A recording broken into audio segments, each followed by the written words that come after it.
In 1994, the German archaeologist named Klaus Schmidt was walking across a barren hilltop in southeastern Turkey when he kicked a stone.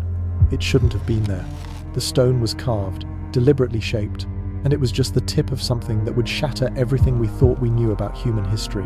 What Schmidt uncovered over the next 2 decades wasn't just another ancient ruin. It was Göbekli Tepe, a massive temple complex featuring dozens of T-shaped limestone pillars, some weighing up to 20 tons each, arranged in perfect circles and covered with intricate carvings of animals, symbols, and humanoid figures.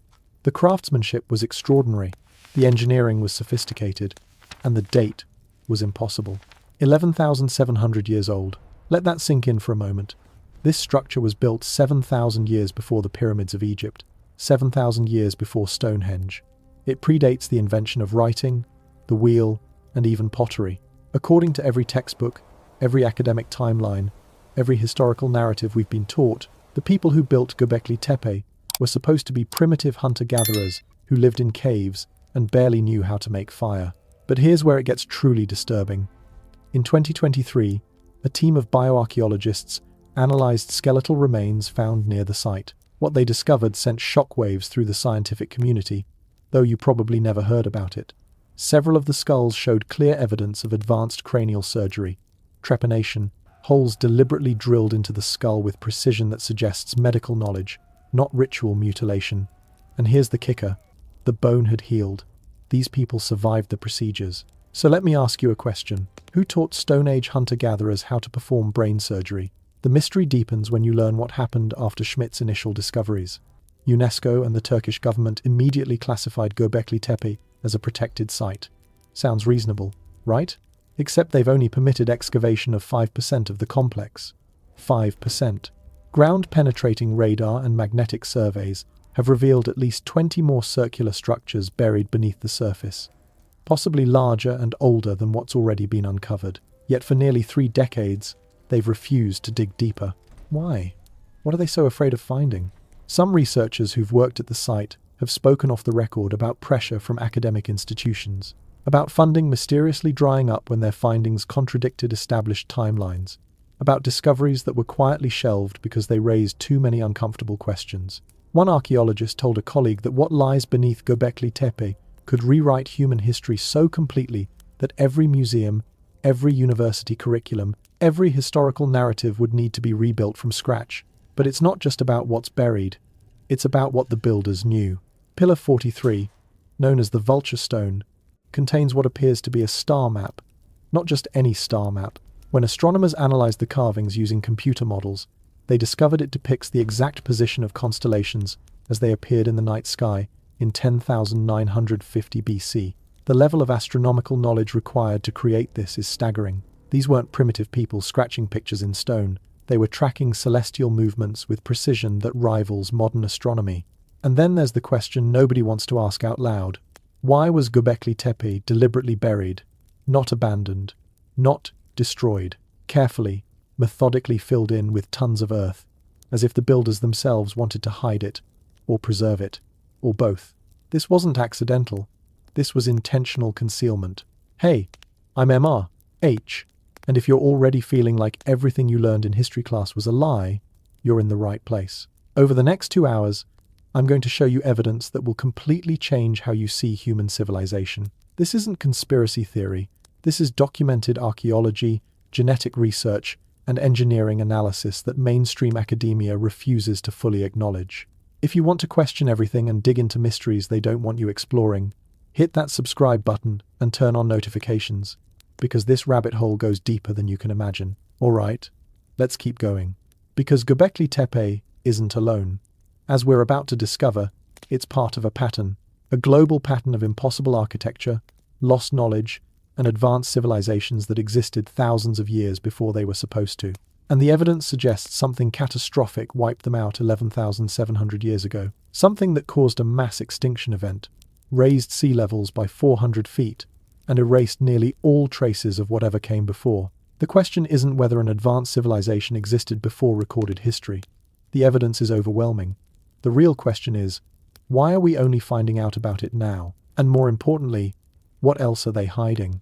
11,700 years ago, Something happened to Earth that makes our worst climate nightmares look like a light rain shower. The planet didn't just warm up gradually over millennia like your science textbook suggests. It transformed almost overnight in geological terms, and the evidence is so dramatic that scientists still argue about what could have caused such a rapid, catastrophic shift.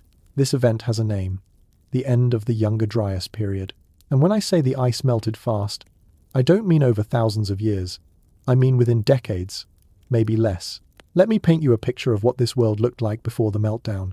During the last ice age, massive glaciers covered most of North America, Europe, and Asia. Ice sheets 2 miles thick in some places.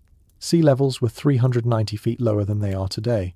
That means 27 million square kilometers of land that we consider ocean floor today was above water.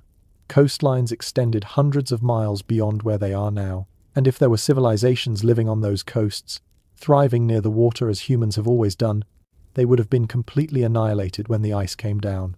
The Greenland ice cores tell a story that should terrify you. Scientists drilling into ancient ice can measure atmospheric conditions going back hundreds of thousands of years by analyzing trapped air bubbles. What they found in the layers corresponding to the end of the Younger Dryas is shocking. The temperature in the northern hemisphere increased by 18 degrees Fahrenheit in less than 3 years. Some regions saw changes in a single season. Think about that. 18 degrees in 3 years. That's not climate change. That's climate catastrophe. When ice that's been frozen for thousands of years suddenly melts at that speed, the consequences are biblical, literally. And that's not just a figure of speech. Over 200 cultures around the world, many with no contact with each other, have flood legends embedded in their oldest traditions. The story of Noah's Ark is probably the most famous in Western culture, but it's just one version. The Epic of Gilgamesh from ancient Mesopotamia tells of Utnapishtim, who survived a great flood sent by the gods. Hindu texts describe Manu, who was warned by a fish deity to build a boat before a massive deluge destroyed the world. The Hopi tribe of North America speaks of emergence from a previous world that was destroyed by water. In China, the legend of Gun Yu describes a great flood that covered the mountains. Australian Aboriginal stories tell of a time when the sea rose and swallowed the land. Greek mythology has Deucalion and Pyrrha surviving a flood sent by Zeus. 200 cultures. Same story, different names. Coincidence? Or collective memory of something that actually happened? The geological evidence backs up the legends. When those ice sheets melted, unimaginable amounts of water were released. We're talking about Lake Agassiz in North America, a glacial lake larger than all of today's Great Lakes combined, suddenly draining into the ocean. The force of that water would have created megafloods that carved channels through solid bedrock. The channeled scablands in Washington state show exactly this kind of catastrophic flood erosion. J. Harlan Bretz, the geologist who first proposed this in the 1920s, was ridiculed by the scientific establishment for decades. They said gradual processes could explain everything. They were wrong. Bretz was vindicated when later evidence proved his catastrophic flood hypothesis was correct. But here's where it gets really strange. Frozen mammoths have been found in Siberia, with food still in their mouths and stomachs. Not just frozen, flash frozen, so quickly that the grass they were eating didn't have time to digest. These aren't animals that died in a normal winter. These are animals that were hit by a temperature drop so severe and so sudden that they froze solid in minutes. What could cause that? For decades, the mainstream explanation for the end of the Younger Dryas was simple climate variation, natural cycles. Nothing to see here. But in 2007, a group of scientists called the Comet Research Group published findings that changed everything. They found a layer of sediment at sites across North America, Europe, and Asia that dates exactly to 12,800 years ago, right at the start of the Younger Dryas. And this layer contained something that shouldn't be there: nanodiamonds. Microscopic diamonds that only form under extreme heat and pressure, the kind you get from a massive impact. They also found high concentrations of iridium, a rare element more common in asteroids and comets than in Earth's crust. Spherules, tiny glass beads formed when rock melts and cools rapidly. Carbon spherules that indicate massive wildfires. And a black matte layer of organic material suggesting widespread destruction of plant and animal life. All of this points to one conclusion: something from space hit Earth 12,800 years ago. The theory is that a comet, possibly a fragment from a larger object that broke apart in the inner solar system, struck the Laurentide ice sheet covering North America. The impact would have instantly vaporized trillions of tons of ice, sending massive amounts of water vapor into the atmosphere.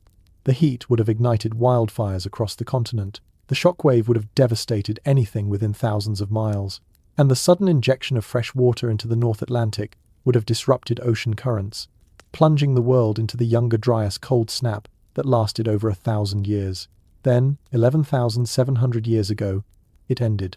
The ice melted, sea levels rose, and whatever civilizations existed on those now submerged coastlines were wiped from history. You'd think evidence this compelling would be embraced by the scientific community, right?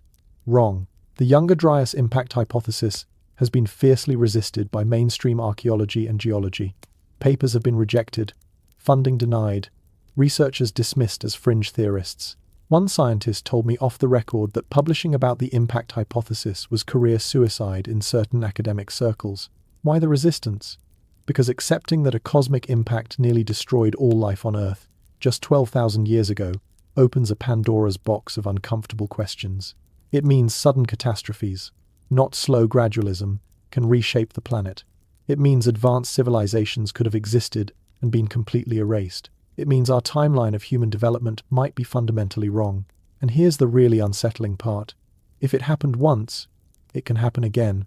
The Taurid meteor stream, which Earth passes through every year, is believed to contain remnants of the same comet that caused the Younger Dryas impact. We're talking about thousands of objects, some potentially miles across, in an orbit that intersects with Earth's path. Most years, we see harmless meteor showers, but occasionally something bigger comes through. NASA knows this. They've dramatically increased funding for near-Earth object detection in recent years. They've run simulations of asteroid impacts. They've even tested deflection technology with the DART mission. But they don't talk much about the Taurid stream or the cyclical nature of these impacts. So who survived this catastrophe?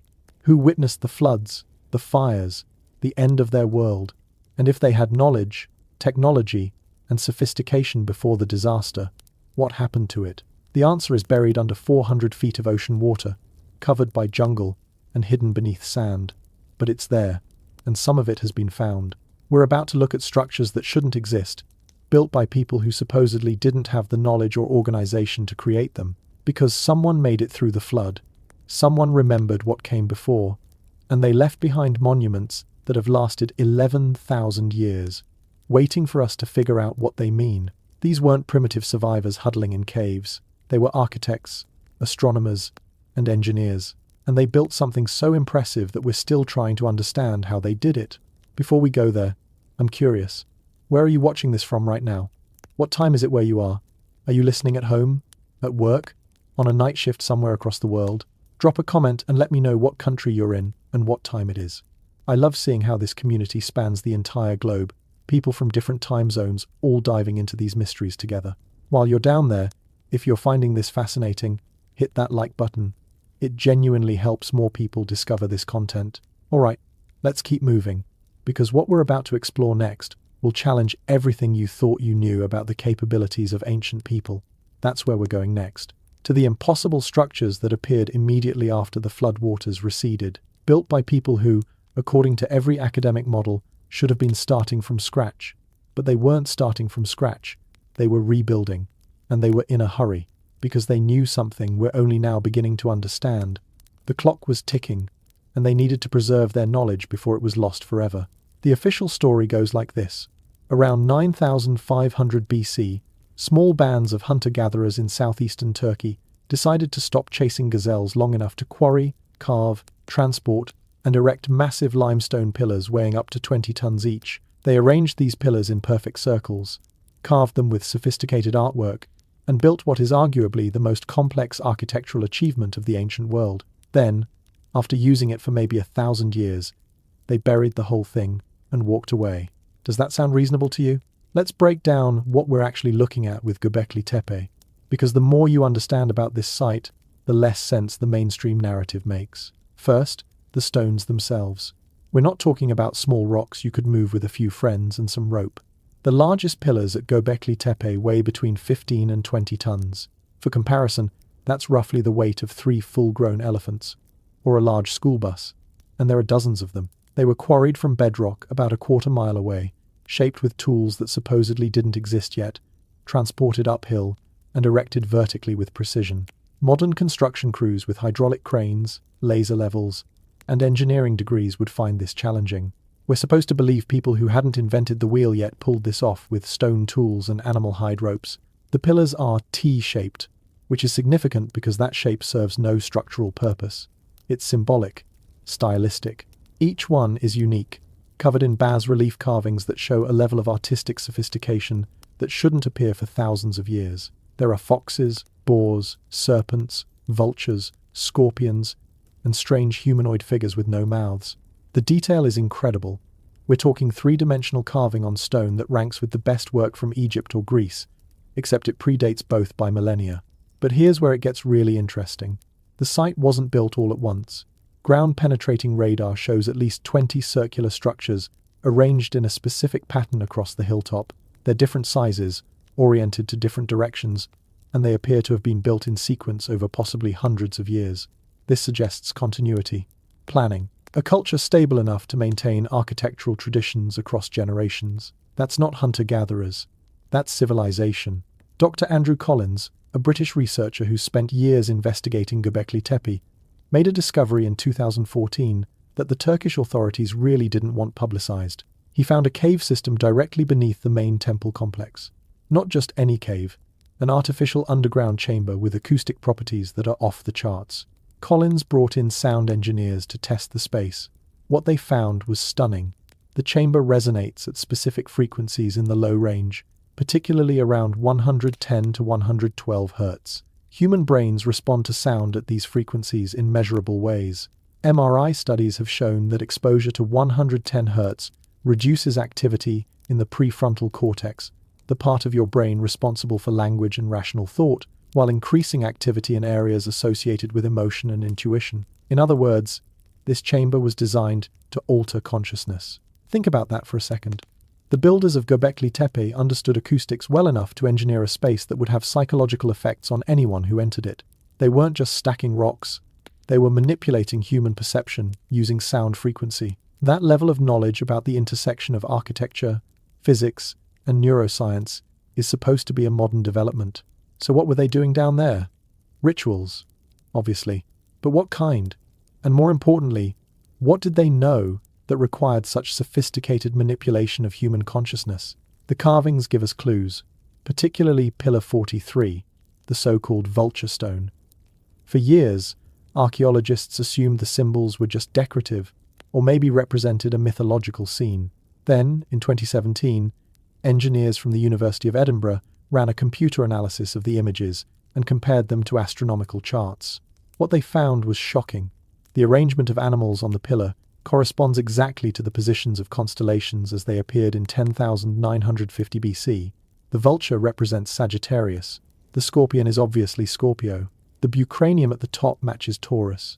And in the center, there's a circle with what looks like a severed head.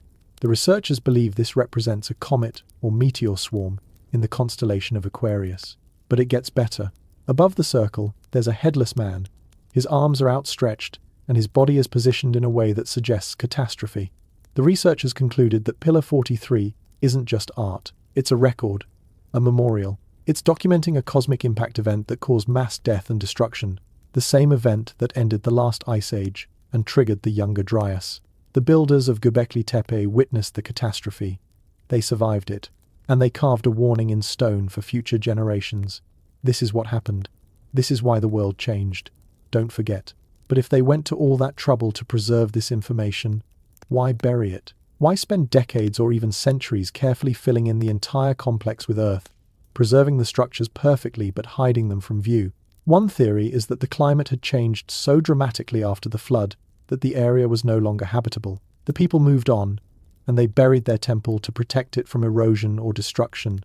But that doesn't explain the care taken in the burial process. The fill dirt is packed in layers, almost like they wanted to make sure it could be excavated later by someone with the knowledge to interpret what they'd find.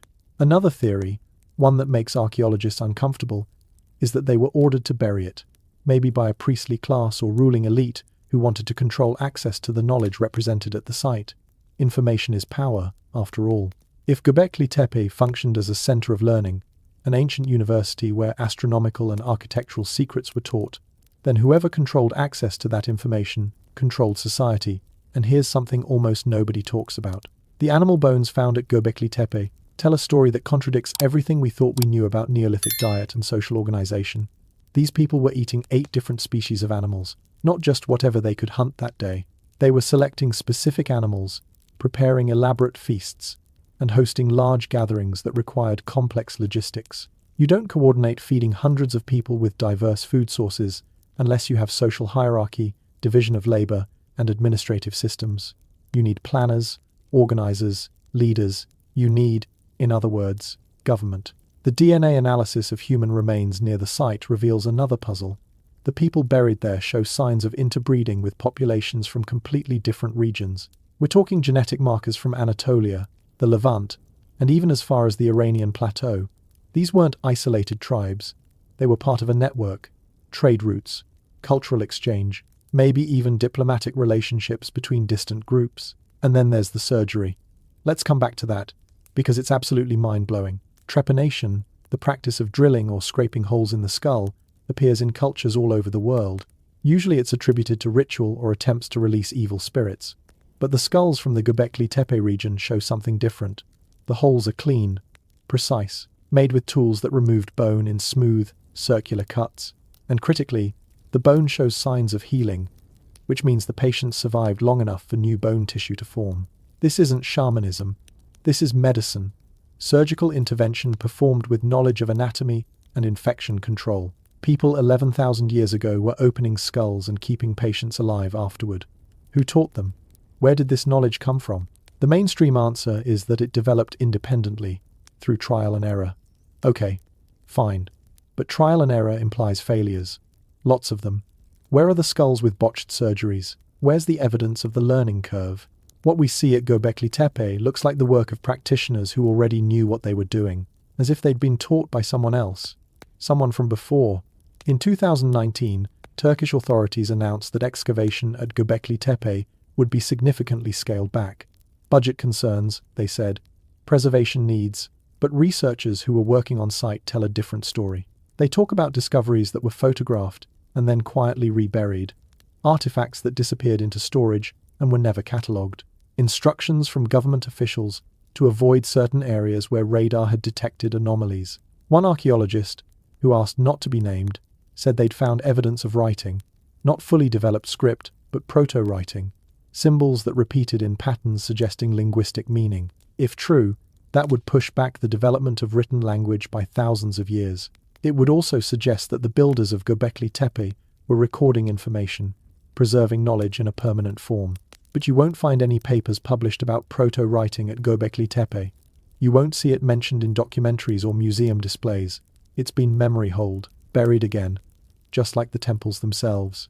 Why? What is so threatening about evidence that humans were more advanced, more organized, more knowledgeable than we've been told?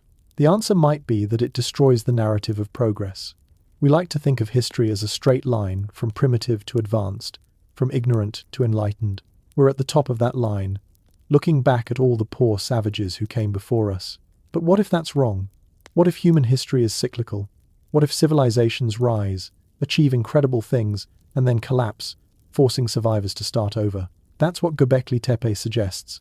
It's not the beginning of civilization.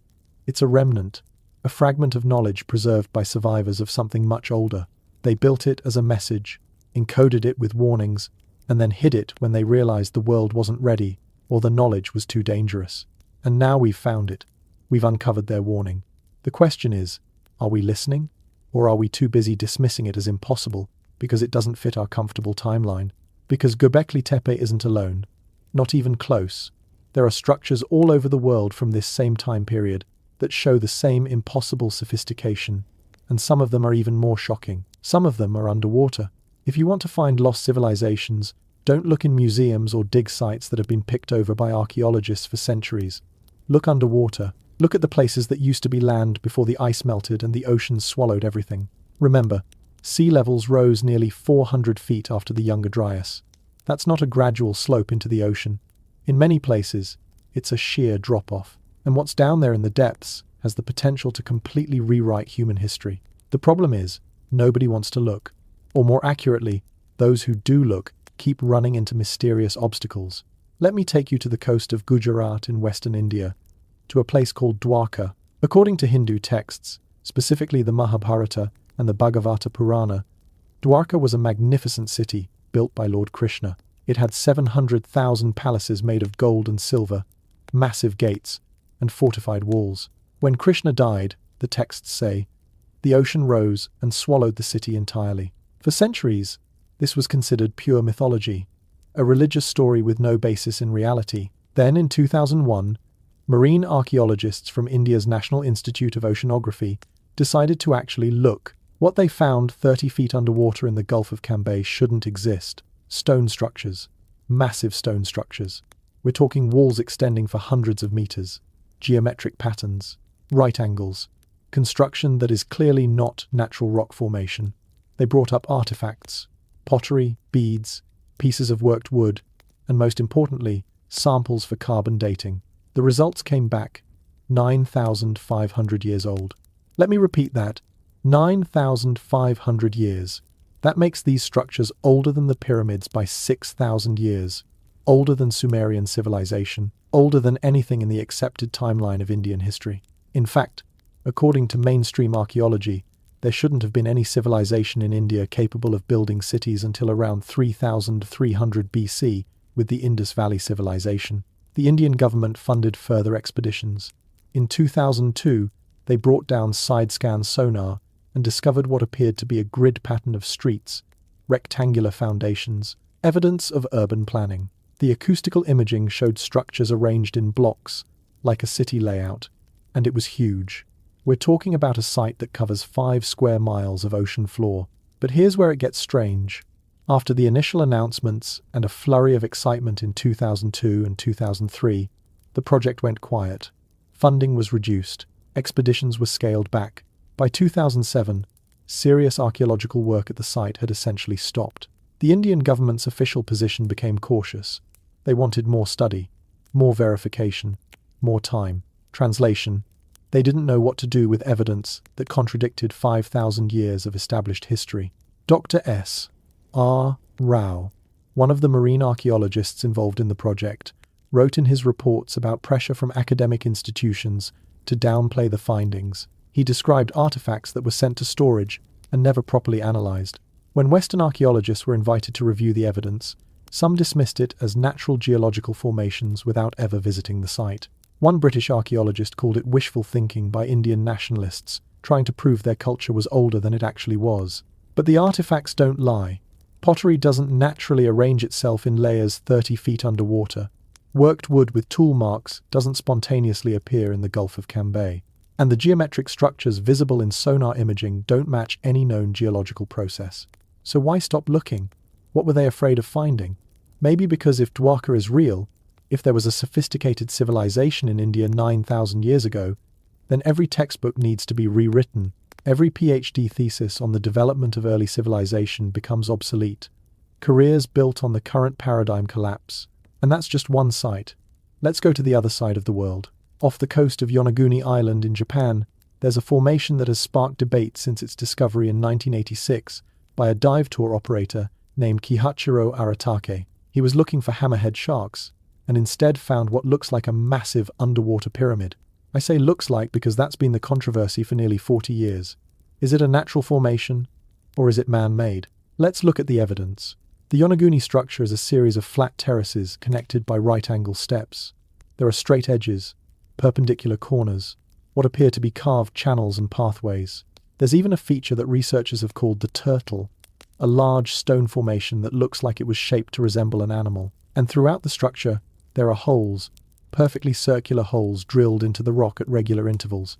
Geologists from the University of Tokyo initially said it was natural. Sandstone can fracture along straight lines, they argued. Erosion can create flat surfaces. The whole thing could just be an unusual but entirely natural rock formation. Except sandstone doesn't drill circular holes in itself. Erosion doesn't create anchor points at regular intervals. And when Dr. Masaaki Kimura, a marine geologist who spent over 15 years studying the site, brought in stoneworking experts, they identified tool marks, places where the rock had been cut or shaped by human hands. Dr. Kimura estimates that if the structure is man-made, It was built when the area was above sea level, which means it would be at least 10,000 years old, possibly older. The last time Yonaguni was connected to mainland Asia was during the Ice Age when sea levels were lower. After the ice melted, the coastline was submerged. So we have a structure that shows signs of human modification, located at a depth that indicates it's at least 10,000 years old, in a region where there was supposedly no advanced civilization. Sound familiar? The resistance to the idea that Yonaguni is man-made comes from the same place as the resistance to the Dwarka findings. It doesn't fit the timeline. Japan's known history goes back maybe 3,000 years with the Jomon culture. Before that, we're supposed to believe small hunter-gatherer populations lived on the islands with no significant architecture or social organization. But what if that's wrong? What if there was something before the Jomon? Something that was wiped out when the oceans rose? The Yonaguni monument could be a remnant of that culture, left behind when the survivors moved to higher ground or died in the flood. And it's not just Yonaguni. There are similar underwater structures all over the Pacific, near Okinawa, off the coast of Taiwan, around the Ryukyu Islands, all of them at similar depths, all showing the same characteristics: geometric shapes, right angles, tool marks. In 1998, a team of Chinese archaeologists announced they'd found underwater ruins in Fuxian Lake in Yunnan province. Stone buildings, paved roads, carved reliefs. They estimated the structures could be 2,000 years old, which would be remarkable enough. But some independent researchers who analyzed the photographs and depth measurements think they could be much older. The Chinese government hasn't allowed extensive exploration. The site remains largely unexamined. Are you noticing a pattern here? Every time someone finds evidence of advanced structures underwater, evidence that would push back the timeline of civilization, the research gets shut down, funding disappears, permits are denied, access is restricted. Let's hop over to the Mediterranean. Near the island of Cuba, in the Caribbean, sonar imaging in 2000 showed what appeared to be massive stone structures at an impossible depth, 2,300 feet below the surface. The images revealed pyramids, roads, and geometric buildings covering an area of nearly 8 square miles. The discovery was made by Advanced Digital Communications, a Canadian company doing sonar mapping for oil exploration. When they saw the readings, they brought in archaeologists.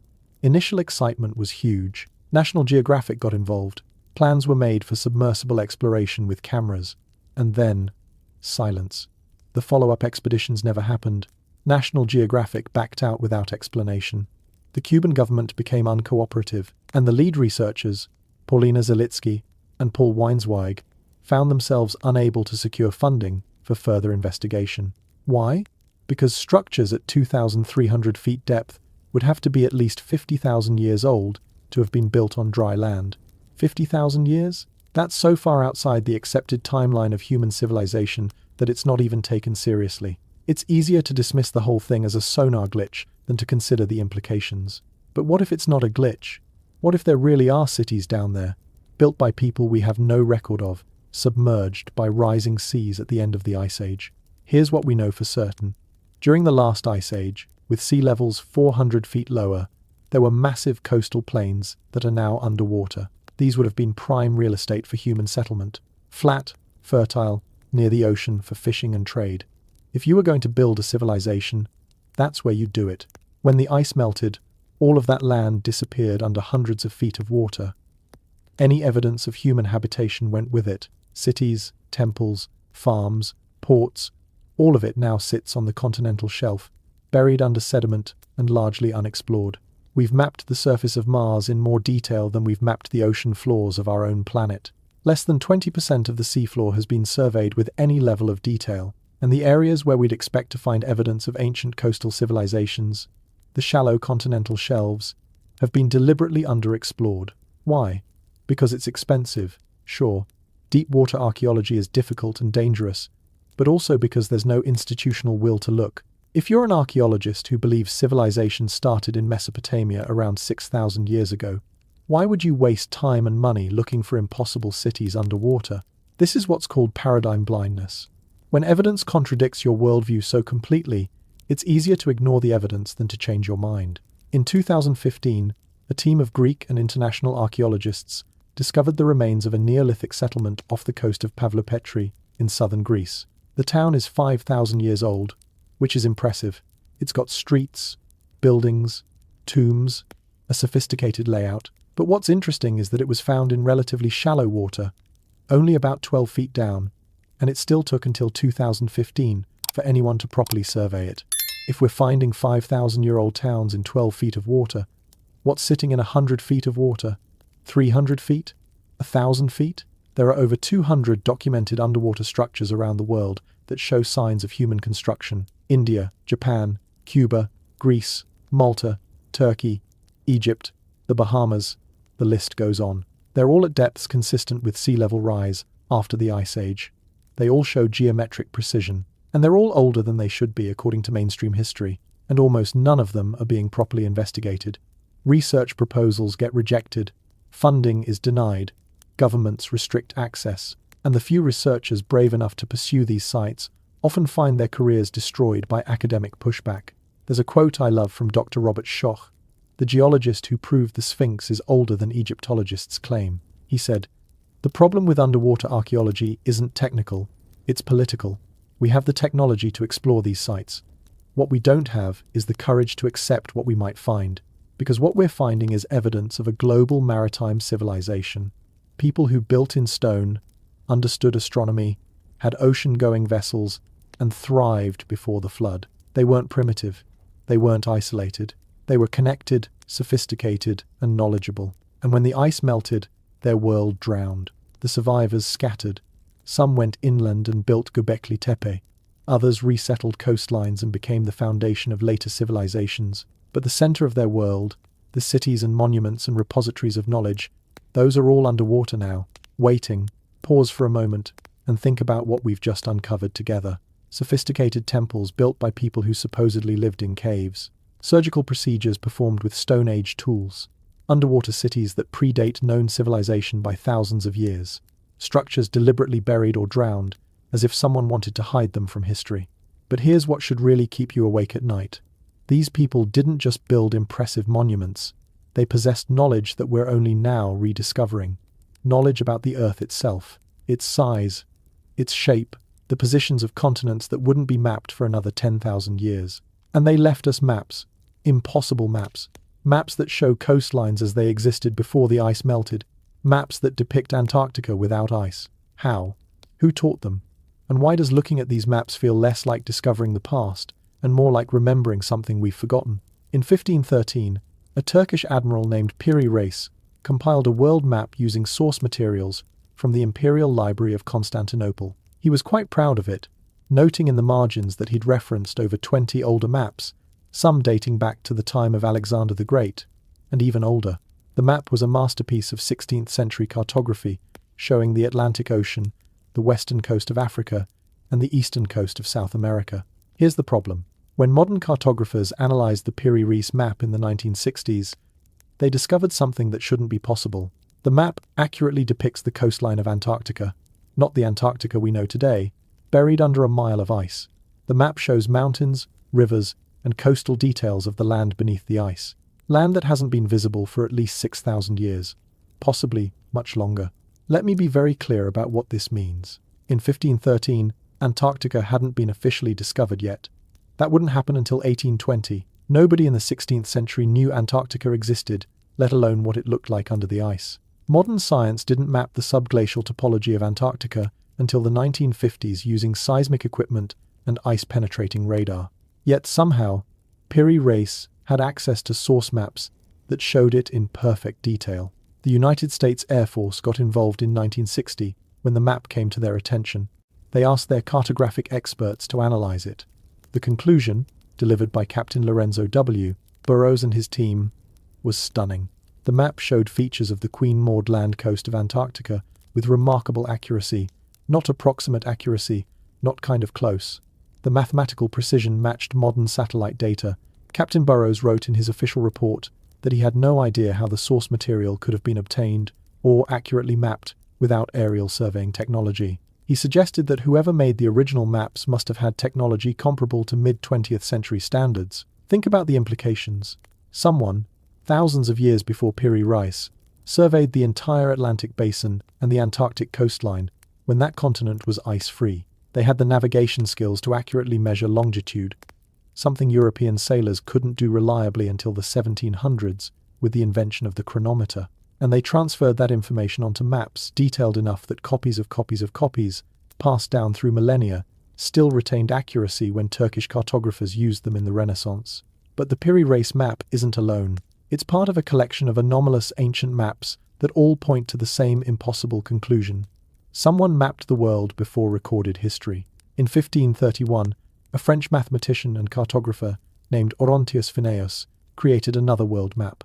Like Piri Reis, he claimed to be working from ancient source materials. His map also shows Antarctica, but his version shows even more detail. Rivers flowing into the interior, mountain ranges dividing the continent, coastlines with bays and inlets. When researchers at Georgetown University compared the Orontius Phineus map to modern seismic data of what lies beneath Antarctica's ice, they found correlations that made them deeply uncomfortable. The mountains are in the right places. The river systems match the subglacial drainage patterns we've only discovered in the last few decades. The overall shape and proportions of the continent are accurate within a margin that would be impressive even for 19th century surveying, let alone a map supposedly drawn in 1531 from sources nobody can verify. But here's where it gets truly bizarre. Both the Piri Reis and Orontius Phineus maps show Antarctica in the wrong place. Not wrong as in inaccurate, but wrong as in they depict the continent before continental drift moved it to its current position. The orientation and latitude are shifted in a way that matches where Antarctica would have been thousands of years earlier based on our understanding of plate tectonics. These mapmakers weren't just copying old maps, they were copying ancient maps. Maps so old, they predate the current configuration of the continents. Professor Charles Hapgood of Keene State College in New Hampshire spent decades studying these anomalous maps. He was a respected academic, not some fringe conspiracy theorist. In 1966, he published a book called Maps of the Ancient Sea Kings, where he compiled evidence of over 40 pre-Renaissance maps that showed advanced geographic knowledge that shouldn't have existed. Hapgood's conclusion was radical but backed by meticulous research. He proposed that there was an ancient civilization, advanced enough to conduct a comprehensive geographic survey of the entire planet, that existed before the end of the last ice age. This civilization mapped the world when sea levels were lower and Antarctica was ice-free. When their civilization was destroyed, fragments of their knowledge survived in the form of maps that were copied and recopied by successive cultures who didn't fully understand what they possessed. Albert Einstein read Hapgood's work. He was so impressed that he wrote the foreword to Hapgood's book. Einstein said Hapgood's ideas were of great importance and deserved serious consideration from the scientific community. Coming from Einstein, that's not a casual endorsement. But the academic establishment dismissed Hapgood's theories almost immediately. Too radical, too speculative. Where's the hard evidence of this ancient civilization? Where are the cities, the artifacts, the written records? Well, we've already talked about where the cities are. They're underwater, 400 feet down on continental shelves that used to be coastlines. And the written records, those were probably kept on materials that don't survive 10,000 years of moisture and decay. Papyrus, wood, leather, all of it gone. What survives is stone. And maps, apparently, copied faithfully by cultures that recognized their value, even if they didn't understand their origin. There are other maps in this collection that are equally troubling. The Dulcert Portolano, from 1339, shows the Mediterranean and Black Sea with stunning accuracy. The latitudes and longitudes are correct to within 1 degree. Remember, this is over 300 years before anyone supposedly figured out how to accurately calculate longitude at sea. The Zeno map from 1380 depicts Greenland ice-free. Greenland has been covered in ice for thousands of years. How did medieval mapmakers know what it looked like underneath? The Reinl map from 1510 shows the correct latitude and longitude of North America, Africa, and Europe. Columbus had only made his first voyage 18 years earlier, and most cartographers of that era were still wildly inaccurate about the size of the Atlantic. Yet this map gets it right. In 1956, a Turkish officer found another map fragment in the old imperial palace in Istanbul. It was part of a larger portolan chart, and it showed Cuba, parts of Central America, and portions of South America, with details that Spanish conquistadors hadn't even explored yet when the map was dated. The source notation on the map referenced ancient Greek and Egyptian materials. What's consistent across all these maps is the claim by their creators that they were working from much older sources. Piri Reis specifically mentions that his sources included maps from the time of Alexander the Great and earlier. Medieval European cartographers frequently noted they were copying from ancient Roman and Greek maps, which in turn had been copied from even earlier Egyptian and Phoenician sources. It's like a cartographic game of telephone stretching back thousands of years, each generation copying what they received, sometimes adding new information, sometimes losing detail, but preserving a core of geographic knowledge that predates known history. The question is, who made the original maps? Who had the technology, the ships, the navigation skills, and the organizational capacity to survey the entire planet? Skeptics argue that it's all coincidence, that some coastline approximations happened to match reality, that cartographers got lucky with their guesses. But that argument falls apart when you look at the mathematical precision. These aren't lucky guesses. Longitude calculations require accurate timekeeping. Mapping mountain ranges beneath ice requires ground-penetrating technology. Depicting continental positions from thousands of years ago requires understanding of plate tectonics. None of that should be possible with medieval or even ancient Greek knowledge. Yet the evidence sits right there in libraries and museums around the world. The maps exist. They're not fakes or hoaxes. They're genuine historical documents whose accuracy can't be explained by conventional history. Here's something else interesting. Many of these maps use a projection system called equidistant projection, which accurately represents distances from a central point. This is a sophisticated mathematical technique that requires spherical trigonometry. It wasn't supposedly developed in Europe until the 1600s. Yet maps using this projection, or copies of maps using this projection, date back much earlier. Whoever made the source maps understood that the Earth was a sphere and knew how to project a three-dimensional surface onto a two-dimensional map without significant distortion.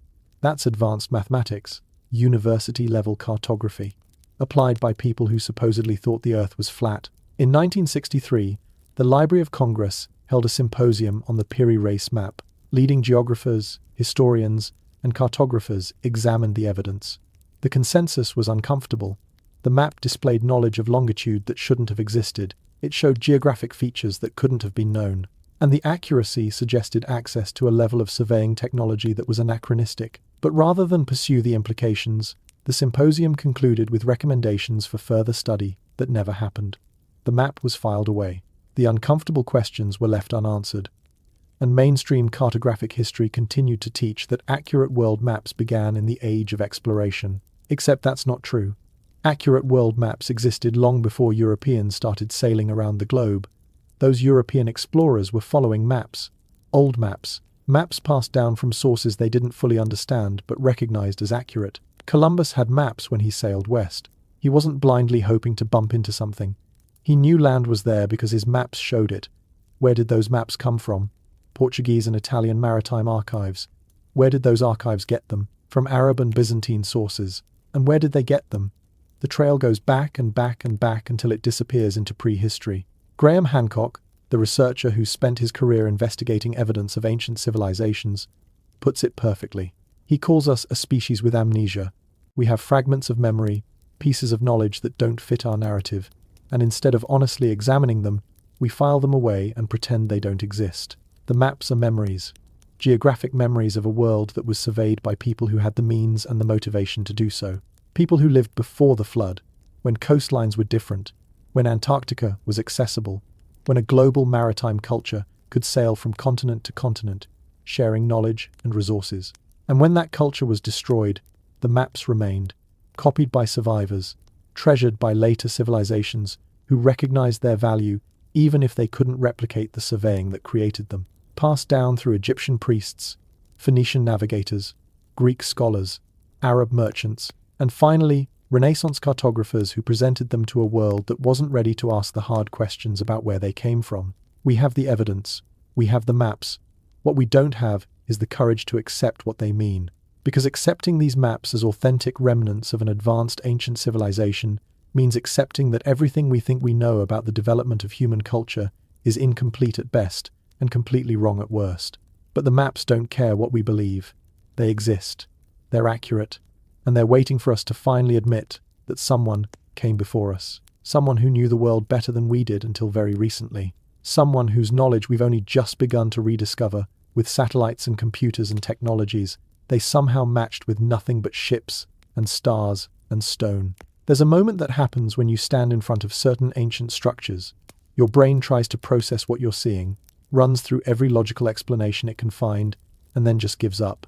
That moment of cognitive dissonance, when reality refuses to match what should be possible, is exactly what engineers and architects experience when they analyze the megalithic sites we're about to explore.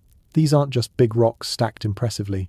These are precision-engineered impossibilities that modern construction companies with unlimited budgets would struggle to replicate. And they were built by people who supposedly hadn't invented the wheel yet. Let's start in Baalbek, Lebanon.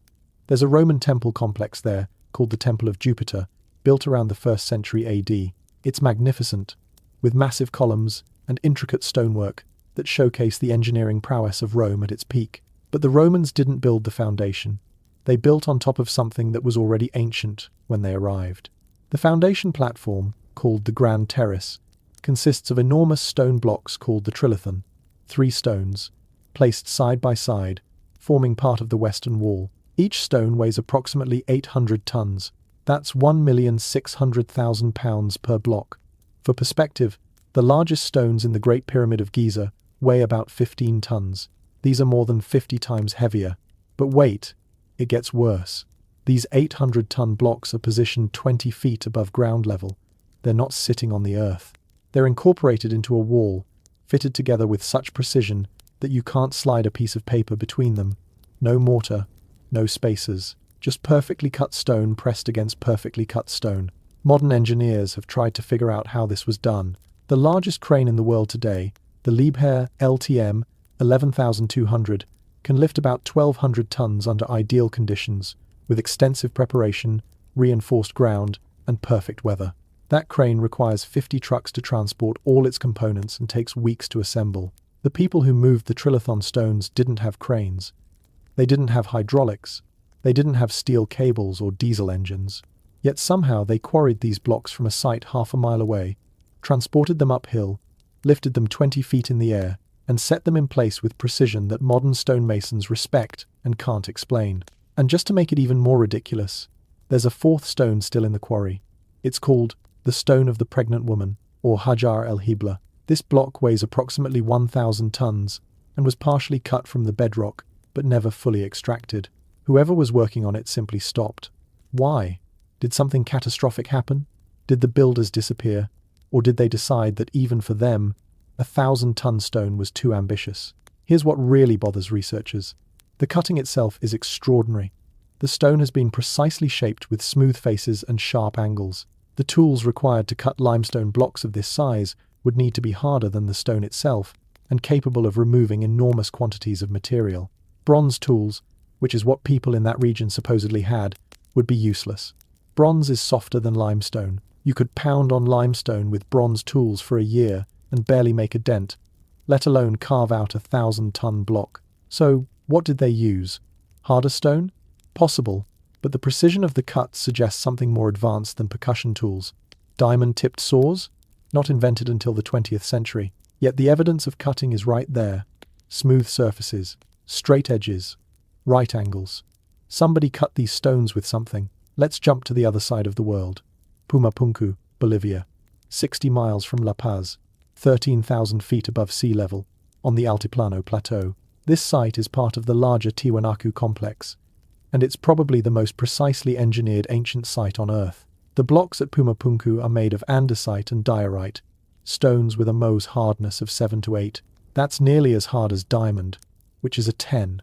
These blocks have been cut, drilled, and shaped with tolerances that would be impressive in a modern machine shop. We're talking about flat surfaces accurate to within a few thousandths of an inch. Drill holes that are perfectly circular and perpendicular, interlocking geometric cuts that fit together like Lego blocks. I want you to understand how difficult this is. Andesite is so hard that working it requires industrial diamond tools.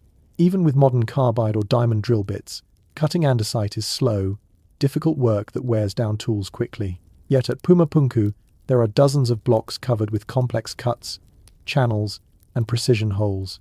The most famous are the H blocks. They're shaped exactly like the letter H when viewed from above, with channels cut into the top surface that interlock with other blocks. The precision is insane. The corners are sharp. The surfaces are smooth. The angles are exact. This isn't rough stonework that kind of fits together. This is machined precision. Archaeological dating of organic materials found at Pumapunku suggests the site is at least 1500 years old, possibly much older.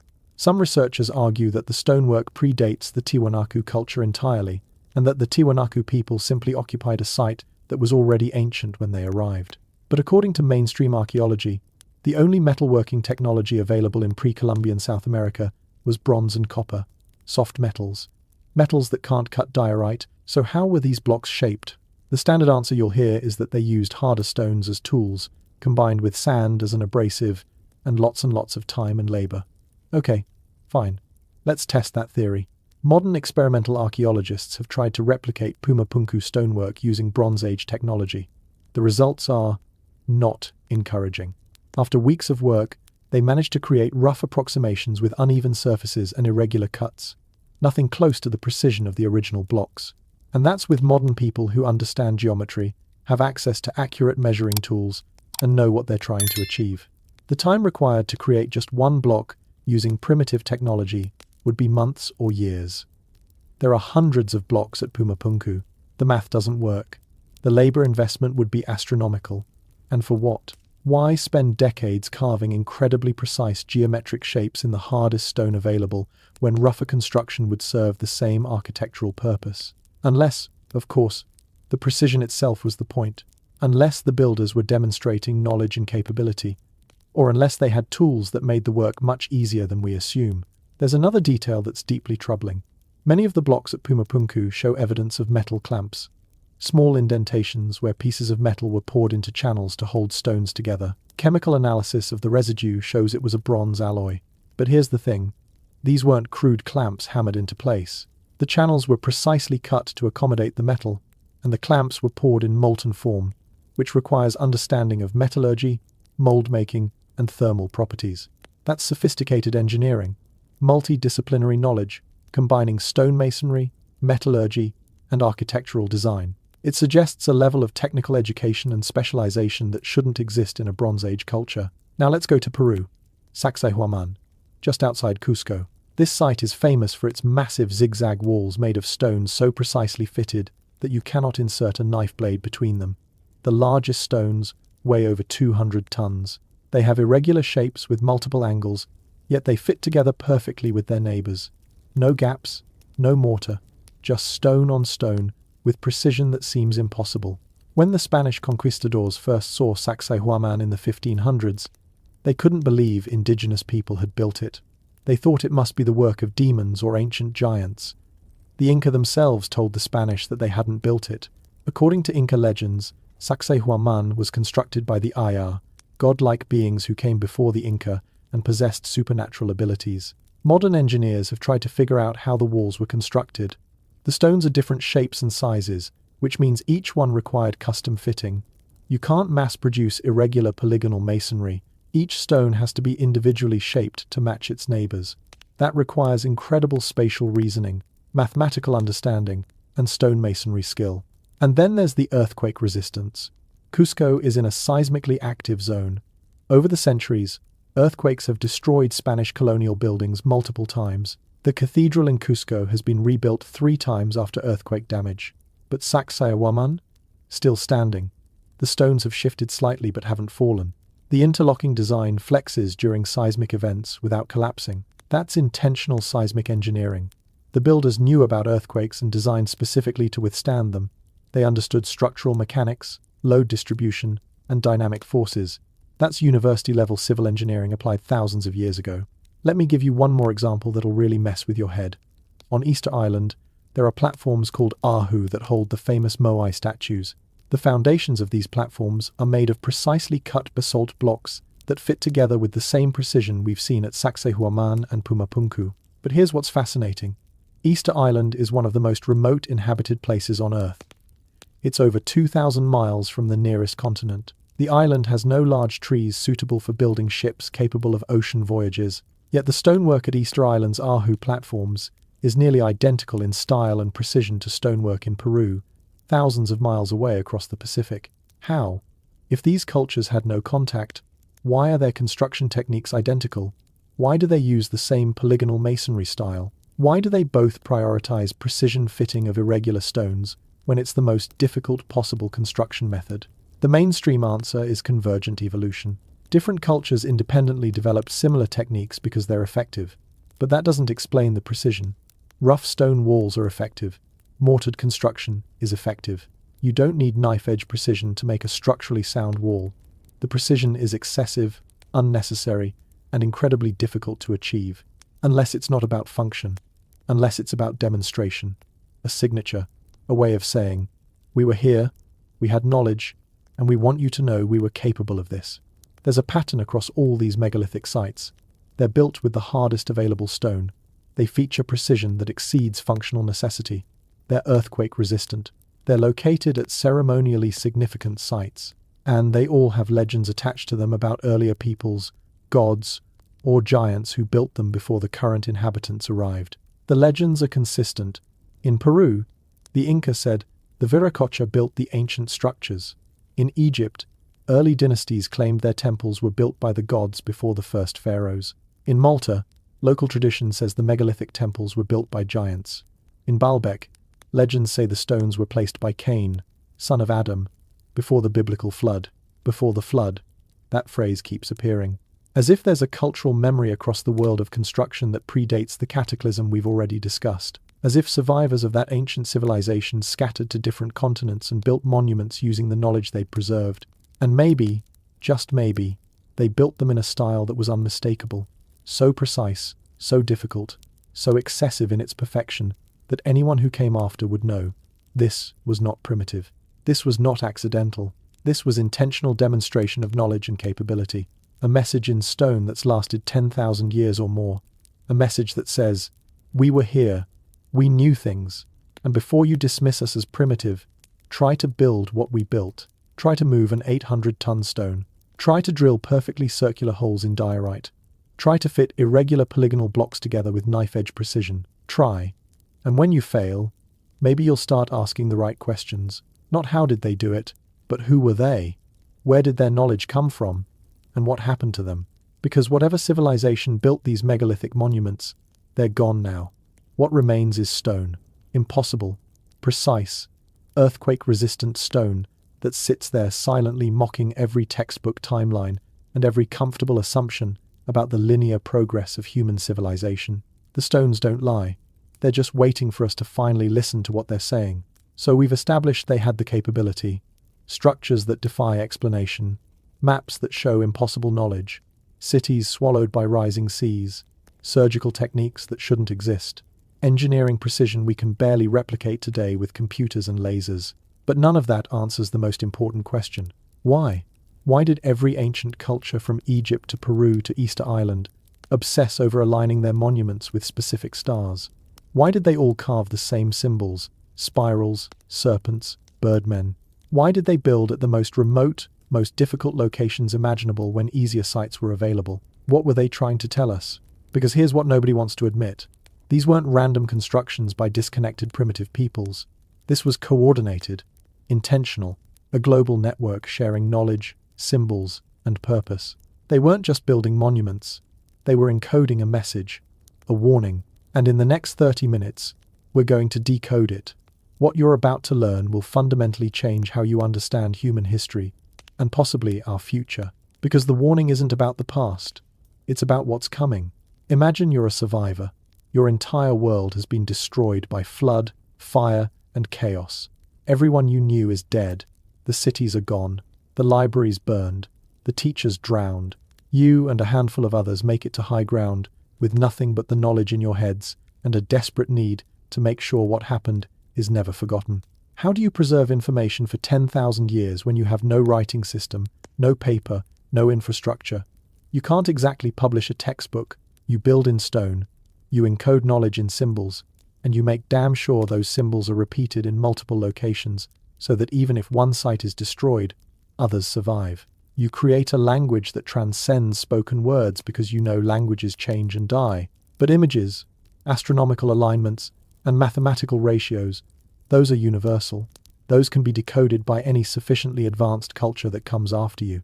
That's what we're looking at. Not primitive art. not religious decoration. We're looking at an information preservation system designed by people who knew their civilization was ending and were desperate to leave a message. The serpent appears everywhere. And I mean everywhere. In Mesoamerica, you have Quetzalcoatl, the feathered serpent god who brought knowledge and civilization to humanity. In Peru, there's the same deity under a different name, associated with Viracocha, the creator god who emerged from Lake Titicaca to teach people agriculture, architecture, and astronomy. In ancient Egypt, the uraeus, the cobra on the pharaoh's crown, represents divine authority and protection. In India and Southeast Asia, the Nagas are serpent deities associated with water, wisdom, and the underworld. In China, the dragon, which is essentially a serpent with legs, represents power and good fortune. In Aboriginal Australian mythology, the rainbow serpent is a creator deity responsible for shaping the land and water. Even in Norse mythology, Jormungandr, the world serpent, encircles the earth in the ocean. These cultures had no contact. None. Aboriginal Australians were isolated for 40,000 years. Mesoamerican civilizations developed independently from Asian and European cultures. Yet they all chose the serpent as a primary symbol of knowledge, creation, and divine power. Why a serpent? Why not a bear, a lion, an eagle? What's so special about a snake that it became the universal symbol across disconnected cultures? Some researchers think it's because snakes shed their skin, symbolizing rebirth and transformation. That's a nice poetic interpretation, but it doesn't explain the consistency. There has to be something deeper, a reason why the serpent specifically was chosen as the symbol for those who brought knowledge after the catastrophe. Here's a theory that'll make you uncomfortable. What if the serpent isn't symbolic? What if it's descriptive? Stay with me. Ancient descriptions of these knowledge bringers often describe them as serpent people, or as humans who could transform. What if the survivors of the ancient civilization had some physical characteristic, some way of moving or appearing, that reminded people of serpents? Or what if serpent was simply the best word primitive post-flood cultures had to describe something they didn't fully understand? We'll come back to that. For now, let's look at another universal symbol, the spiral. Spirals are carved on megalithic structures worldwide. Newgrange in Ireland, dated to 3200 BC, is covered in spiral carvings. The petroglyphs at Chaco Canyon in New Mexico feature elaborate spirals. In Malta, the Tarxian temples have spiral decorations. In Peru, spirals appear at ancient sites throughout the Andes. Aboriginal rock art in Australia includes spirals dating back thousands of years. And at Göbekli Tepe, yes, there are spirals carved into the pillars. What does a spiral represent? On one level, it's mathematically significant. The golden ratio spiral appears in nature constantly.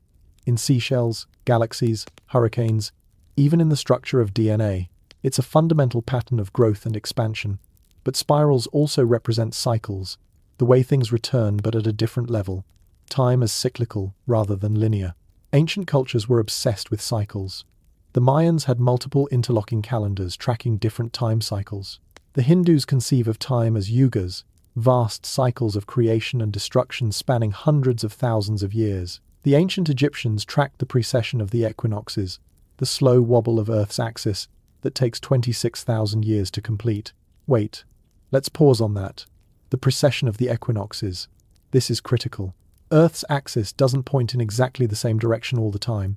It wobbles slowly like a spinning top.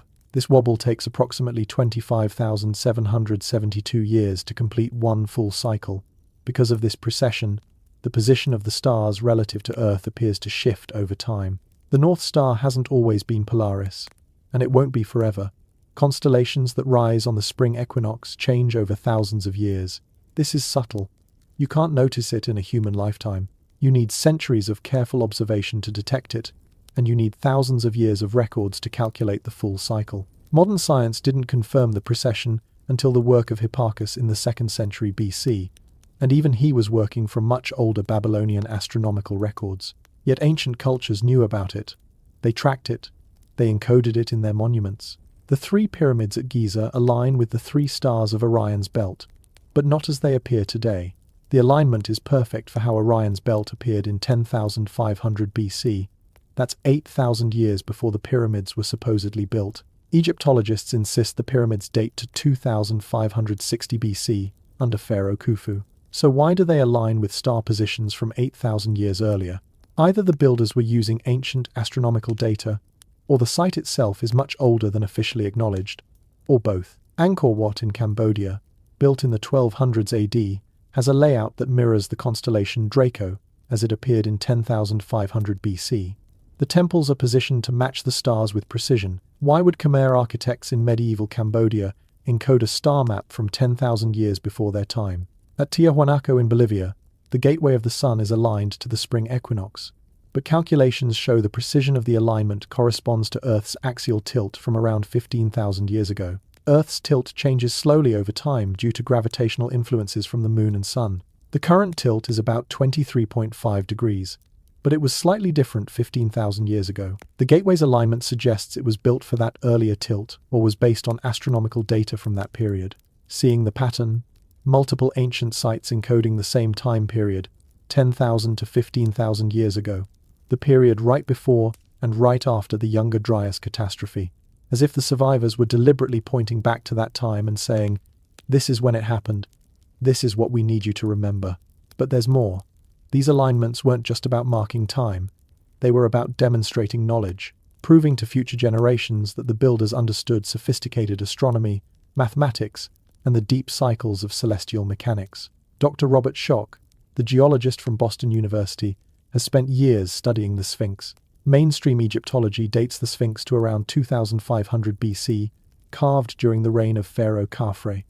But Schoch noticed something that Egyptologists had ignored for decades. The Sphinx has water erosion, not wind erosion, which you'd expect in a desert.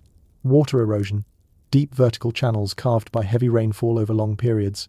The kind of rainfall Egypt hasn't experienced in thousands of years. The Sahara wasn't always a desert. During the African humid period, roughly 15,000 to 5,000 years ago, the region had lakes, rivers, and significant rainfall. The erosion patterns on the Sphinx are consistent with exposure to this climate. Schoch's estimate, based purely on the geological evidence, is that the Sphinx is at least 7,000 to 9,000 years old, possibly older. And if the Sphinx is that old, then someone was building sophisticated monumental architecture in Egypt thousands of years before the pharaohs, thousands of years before hieroglyphic writing, before the official start of Egyptian civilization. Egyptologists hate this theory. Schoch has been attacked, dismissed, and marginalized by the archaeological establishment, not because his geology is wrong, everyone agrees the erosion is there, but because accepting his conclusion destroys the timeline. If the Sphinx predates dynastic Egypt by thousands of years, then who built it? And what else have we gotten wrong? Here's where it gets even stranger. The Sphinx originally didn't have a human head. Look at the proportions. The head is way too small for the body. It's been recarved. The original head was probably a lion, making the entire structure a lion, which would symbolically represent the age of Leo. And guess when the spring equinox rose in the constellation Leo? 10,500 BC. The same date encoded at Giza, Angkor Wat, and multiple other sites. They're all pointing to the same moment in time, a moment that predates recorded history by 7,000 years. A moment that corresponds exactly with the end of the Younger Dryas and the catastrophic floods that reshaped the world. This is the message. This is what they were encoding. Not just that they existed, but when they existed and what happened to them. Now let's talk about something that makes archaeologists really uncomfortable. Forbidden archaeology. Artifacts that don't fit the timeline. In South Africa, miners have found metallic spheres embedded in Precambrian rock dated to 2.8 billion years old. The spheres have grooves around their equators and are made of a metallic composition that doesn't occur naturally. Geologists have examined them. They're not natural formations, they're manufactured objects. But according to every scientific model, complex life didn't exist 2.8 billion years ago, let alone intelligent life capable of metallurgy. The standard response is contamination. The spheres must have fallen into cracks in the rock more recently and been mistakenly dated. Except the rock shows no fractures. The spheres are completely embedded in solid stone that hasn't been disturbed for billions of years. In Gabon, Africa, there are natural nuclear reactors at a place called Oklo. These are uranium deposits that underwent self-sustaining nuclear fission reactions around 2 billion years ago. The geology community accepts this as a natural phenomenon caused by unique conditions of uranium concentration and water moderation. But here's what's weird. The isotope ratios and reaction patterns are remarkably similar to modern nuclear reactors. Some researchers have suggested the reactions were too controlled, too efficient to be entirely natural. Could they have been engineered? That idea is so heretical that even mentioning it can end a career. But the evidence sits there, unexplained and troubling. Then there are the Dropa stones. In 1938, a Chinese archaeologist named Chi Putei discovered hundreds of stone discs in caves in the Bayan Karaula Mountains, on the border between China and Tibet. The discs were approximately 9 inches in diameter with a hole in the center. Like ancient records, they were covered in tiny hieroglyphic symbols spiraling from the center to the edge. According to reports, the symbols were eventually translated by a professor in Beijing in the 1960s, and they told a story of a spacecraft that crash-landed 10,000 years ago, stranding visitors who were unable to repair their vehicle and integrate with local tribes. The Chinese Academy of Sciences allegedly forbade publication of this translation and locked away the stones. Now, I'll be honest with you. The Dropa stone story is controversial. Many researchers think it's a hoax or misinterpretation. The stones themselves have largely disappeared, making verification impossible. But the story persists, and the description of the symbols and the translation, whether real or fabricated, hit on themes we keep seeing: ancient visitation, advanced knowledge appearing suddenly, and governmental suppression of information. Whether the Dropa stones are real or not, they represent something important: our collective intuition that the official story of human development is incomplete, that there are gaps we can't explain, artifacts that don't fit, and evidence that's been deliberately hidden or ignored. Because here's the truth nobody wants to say out loud: the more we dig, the older things get. Every decade, new technology reveals sites that are older than they should be. LiDAR mapping has found entire cities hidden under jungle canopy in the Amazon and Southeast Asia. Ground-penetrating radar keeps finding structures beneath known sites that date earlier than the surface layer. And every time something older is discovered, the timeline of civilization gets pushed back a little further. We're currently at a point where mainstream archaeology is desperately trying to hold the line at Göbekli Tepe. 11,700 years, they say. That's as far back as complex society goes. But that line keeps getting threatened. What happens when we find something older? What happens when the evidence becomes so overwhelming that the old paradigm collapses completely? What happens is we have to admit we don't know our own history. We have to admit that civilization is older, stranger, and more cyclical than we've been taught.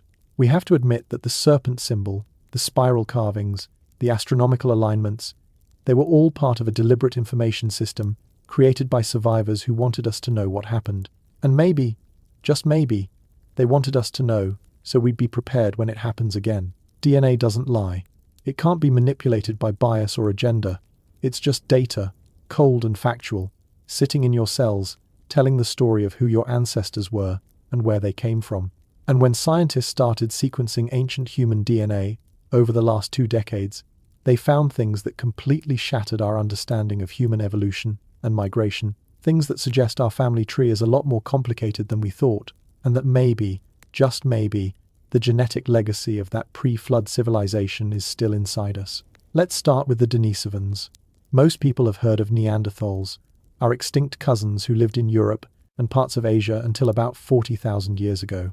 We know Neanderthals interbred with modern humans because Europeans and Asians today carry about 2 to 4% Neanderthal DNA.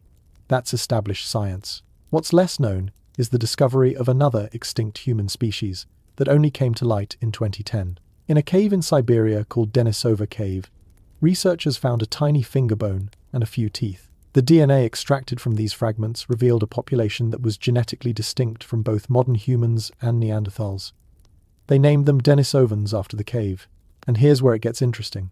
Denisovan DNA shows up in modern populations, but not where you'd expect. It's most prevalent in Melanesians, Aboriginal Australians, and some Southeast Asian populations, who carry up to 6% Denisovan ancestry. That's more Denisovan DNA than Europeans have Neanderthal DNA. But Denisova Cave is in Siberia. How did their genetic signature end up concentrated in the South Pacific, thousands of miles away? The only explanation is that Denisovans had a much wider range than the tiny handful of bones suggests.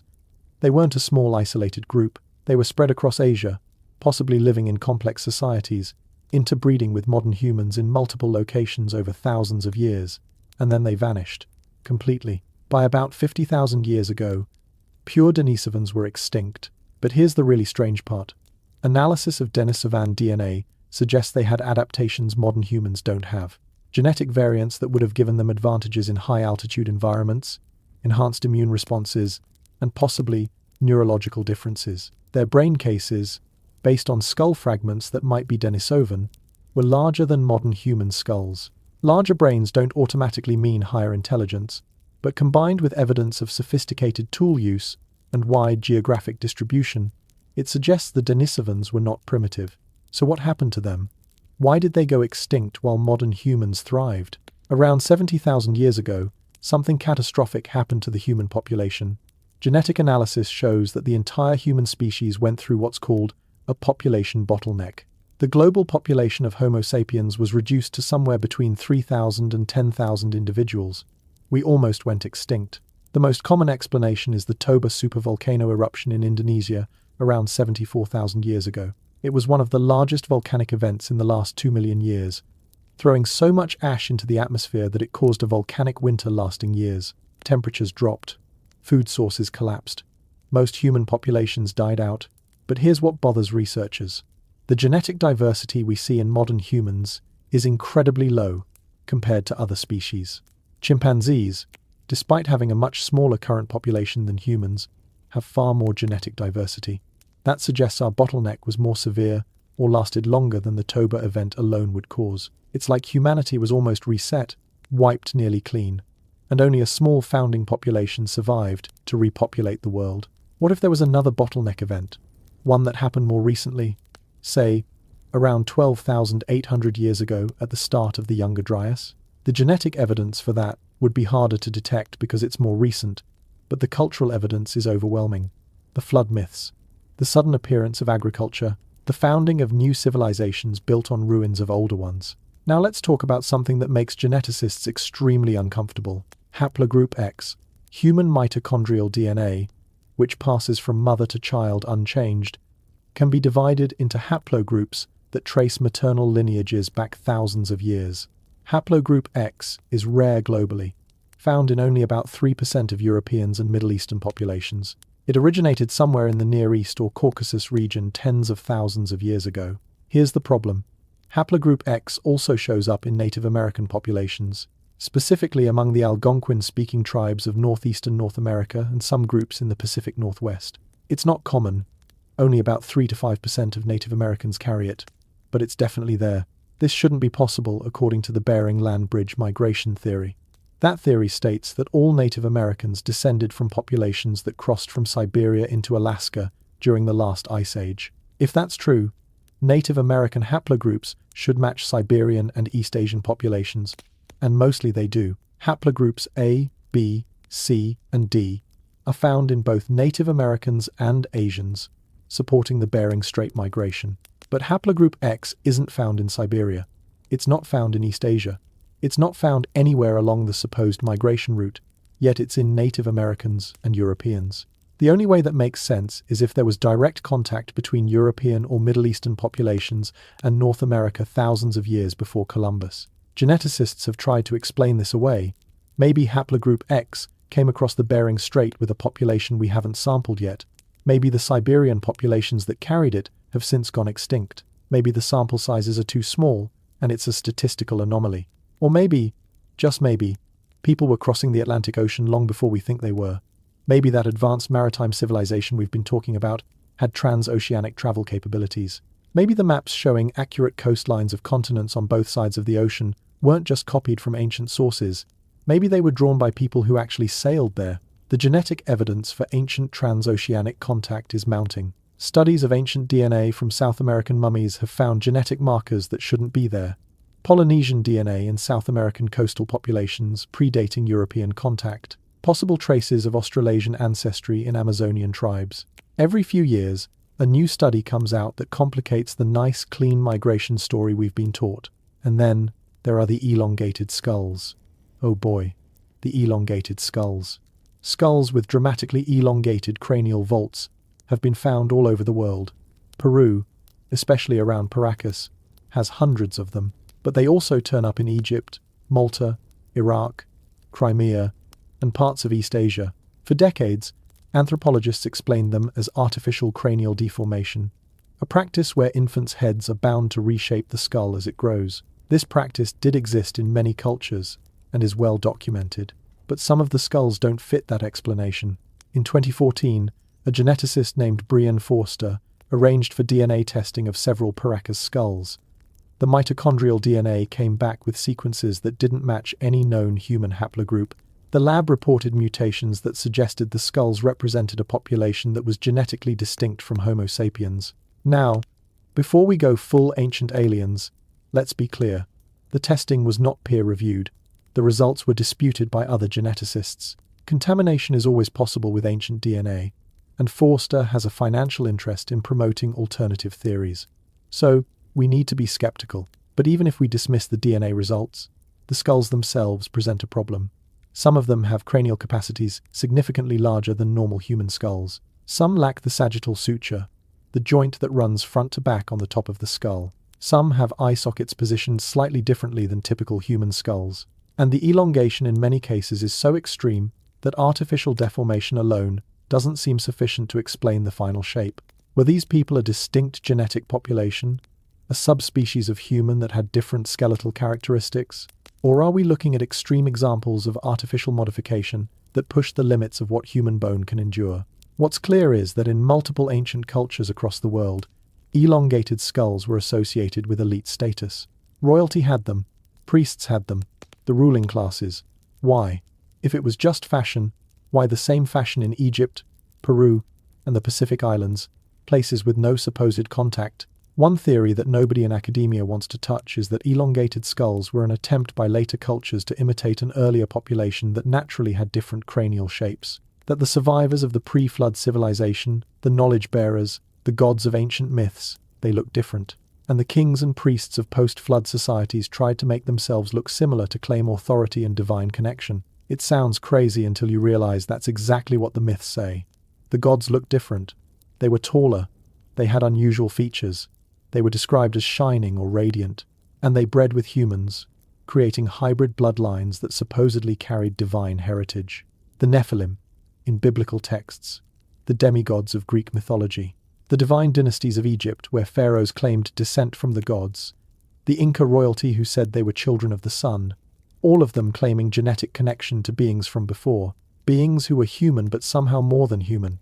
Is that just mythology? Or is it garbled cultural memory of interbreeding between post-flood human populations and survivors of a more advanced civilization who were genetically similar enough to produce offspring but different enough to be noticeably distinct? Modern humans, Neanderthals, and Denisovans could all interbreed despite being separate species. We know this because their DNA is in us. So if there was another population, another branch of human that survived into the post-Ice Age period with slightly different genetics, slightly different morphology, they could have interbred with the expanding post-flood populations. Their genetic signature would be diluted over thousands of years but still detectable in certain lineages. And maybe, just maybe, that's what we're seeing with haplogroup X, with the anomalous DNA in the Paracas skulls, with the persistence of elongated cranial features in ruling dynasties worldwide.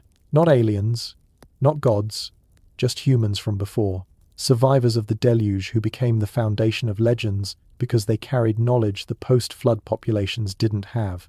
They taught agriculture, astronomy, architecture, medicine, and mathematics. They established the first dynasties. They encoded warnings in stone, and then they died out, absorbed into the larger population, leaving only genetic traces and cultural memories of a time when gods walked among men. The DNA is there. We're only just beginning to sequence enough ancient samples to see the patterns. Every year, new studies reveal unexpected genetic connections between populations that shouldn't be connected. And every year, the picture gets more complicated. We're a hybrid species. That's already established. We carry Neanderthal genes, Denisovan genes, and possibly genetic material from other archaic human populations we haven't even identified yet. Our genome is a history book, written in code, and we're finally learning to read it. The question isn't whether there were other human populations with advanced capabilities before recorded history. The genetic evidence makes that undeniable. The question is, what happened to them? What did they know? And how much of their legacy is still sleeping in our DNA, waiting to be rediscovered? Stop and think about what we've just uncovered. A global civilization existed before the flood. They had advanced engineering, ocean-crossing ships, astronomical knowledge, and surgical capabilities. They mapped the world, they built monuments designed to last forever, and their genetic signature is still inside some of us today. Then 12,000 years ago, something wiped them out almost completely. The survivors scattered across the globe became the gods and teachers of primitive post-flood populations and desperately tried to preserve one critical piece of information. A warning, not about what happened, about what's going to happen again, because they knew something we're only now beginning to rediscover. Earth has a cycle, and we're running out of time. In the next 20 minutes, you're going to learn what they were trying to tell us, and why some people in power today might already know. The Greenland ice cores hold secrets that should terrify every person on this planet. Scientists drilling into ancient ice 2 miles deep have extracted samples going back 120,000 years. Trapped inside are air bubbles, dust particles, and chemical signatures that tell us exactly what Earth's climate was doing at any point in history. And what they reveal is deeply disturbing. Climate doesn't change gradually. It changes catastrophically. The data shows a pattern. Roughly every 12,000 years, sometimes 11,000, sometimes 13,000, Earth experiences a massive climate disruption, not a slow warming trend over centuries, a rapid, violent shift that happens in decades or even years.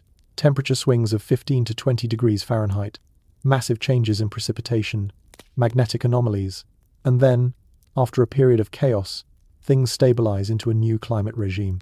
We're currently in what's called an interglacial period, a warm phase between ice ages. These warm periods typically last 10 to 15,000 years before the planet plunges back into glaciation. The last interglacial period, called the Eemian, ended about 115,000 years ago with a rapid cooling that brought on the last ice age. Our current interglacial period, the Holocene, began 11,700 years ago, right after the Younger Dryas ended. Do the math. We're at the end of the typical window. If Earth follows the pattern, we're due for another major climate shift, and there are signs it's already beginning. Earth's magnetic field is weakening. This isn't speculation, it's measured fact. The magnetic field, which protects us from solar radiation and cosmic rays, has decreased in strength by about 10% over the last 170 years. That might not sound like much, but the rate of decline is accelerating. In some areas, particularly the South Atlantic anomaly, the field has weakened by up to 25%. Why does this matter? Because a weak magnetic field means less protection from space weather, solar flares, coronal mass ejections, cosmic radiation, all of it hits Earth with greater intensity. During periods of magnetic weakness, the atmosphere gets stripped away more easily. Radiation exposure increases, electronics fail, and in extreme cases, the magnetic field can flip entirely. A magnetic pole reversal. The north magnetic pole becomes the south magnetic pole, and vice versa. This has happened hundreds of times in Earth's geological history. The last full reversal was 780,000 years ago. We're overdue. But here's what's really concerning. Evidence suggests that magnetic reversals or excursions, temporary flips that don't complete, are associated with extinction events and climate disruptions. When the magnetic field weakens during a reversal, Earth is vulnerable. And some researchers believe that the Younger Dryas event 12,800 years ago was triggered or worsened by a magnetic excursion. Right now, the North Magnetic Pole is moving. It's been drifting from northern Canada towards Siberia at an accelerating rate. In the 1990s, it moved about 15 kilometers per year. Now it's moving 50 to 60 kilometers per year. That's not normal drift. That's the behavior of a field in the early stages of a reversal. Ben Davidson, founder of the Suspicious Observers channel and Space Weather News, has spent over a decade compiling research on what he calls the solar micronova theory. According to Davidson and a growing number of independent researchers, the Sun operates on a roughly 12,000-year cycle of massive energy release events. Not a full supernova that destroys the solar system, but a micronova, a shedding of the Sun's outer layers that sends a blast of energy and plasma toward the inner planets. This theory is controversial and not accepted by mainstream solar physics, but Davidson points to evidence in ice cores, tree rings, and sediment layers that show synchronized global catastrophes at regular intervals matching this 12,000-year cycle. He also cites classified research from NASA and the US military that he claims shows they're aware of the cycle and are preparing for it. Is he right? I don't know. The evidence he presents is compelling but not conclusive. What I do know is that the US government has spent billions of dollars building seed vaults, continuity of government bunkers, and deep underground facilities that seem excessive for normal disaster preparedness. The Svalbard Global Seed Vault in Norway, sometimes called the Doomsday Vault, stores over 1 million seed samples from around the world in a facility designed to survive any catastrophe, including nuclear war, asteroid impact, and climate collapse. It's buried deep in a mountain on a remote Arctic island. Why? Official answer: agricultural insurance. Real answer: somebody thinks we might need to restart civilization from scratch.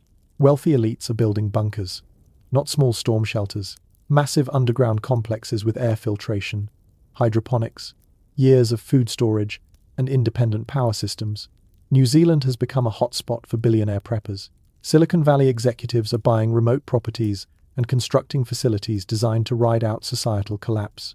Do they know something we don't? Are they reading the same data about magnetic field decline, solar cycles, and climate instability, and coming to conclusions they're not sharing publicly? The ancient monuments suggest that previous civilizations knew about the cycle. Göbekli Tepe's Pillar 43 encodes a comet impact. The Egyptian pyramids and Sphinx point back to 10,500 BC. The megalithic sites worldwide are built to survive earthquakes and floods.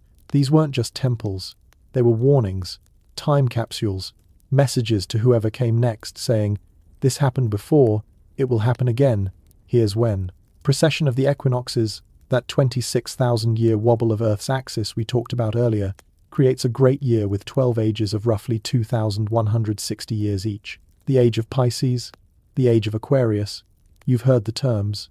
Ancient cultures tracked this cycle obsessively, but there's a deeper cycle they tracked even more carefully.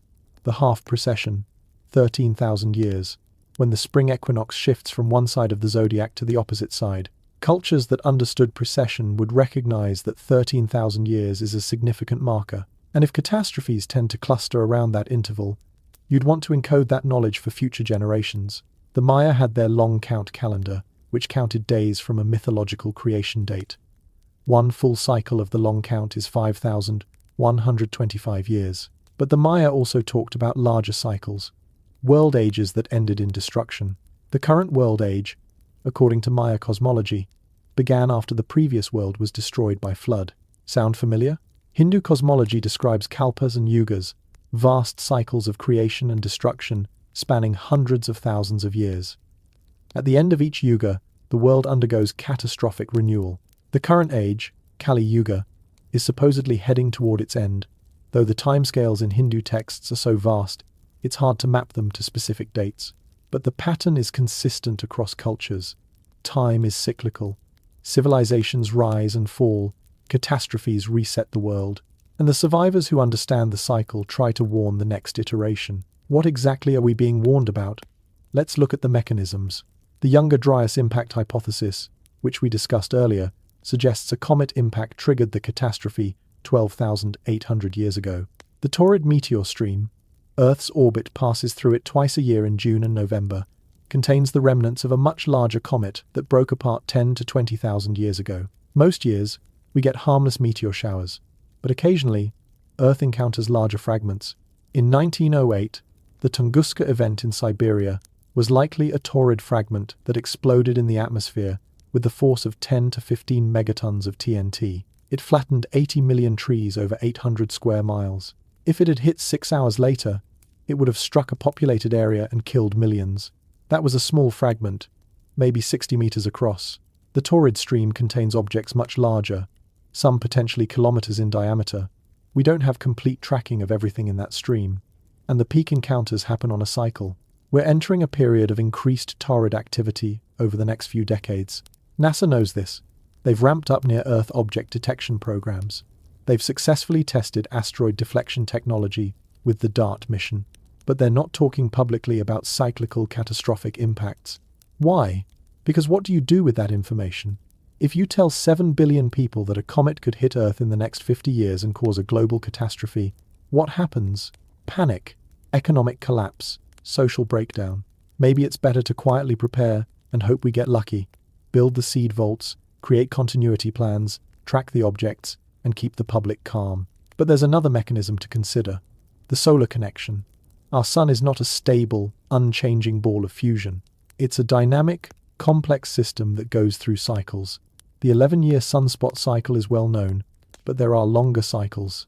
The Gleisberg cycle of about 80 to 90 years, the 200-year Suez cycle, and possibly longer cycles we're only beginning to understand. During solar minimums, when sunspot activity is low, Earth often experiences cooling climates, crop failures, and increased volcanic activity.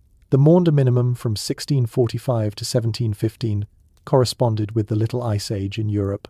Rivers froze, harvests failed, people starved. Solar maximums bring their own dangers: increased solar flares and coronal mass ejections. In 1859, the Carrington event, a massive solar storm, hit Earth and caused telegraph systems worldwide to fail. Auroras were visible as far south as the Caribbean. If a Carrington-level event hit today, it could knock out power grids, destroy satellites, and send modern civilization back to the 19th century overnight. And if the solar micronova theory is correct, we're not talking about a large storm. We're talking about an event that would strip atmospheres, cause mass extinctions, and reset the climate entirely.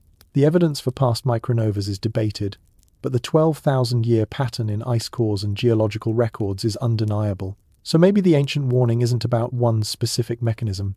Maybe it's about the convergence. Every 12 or 13,000 years, multiple factors align.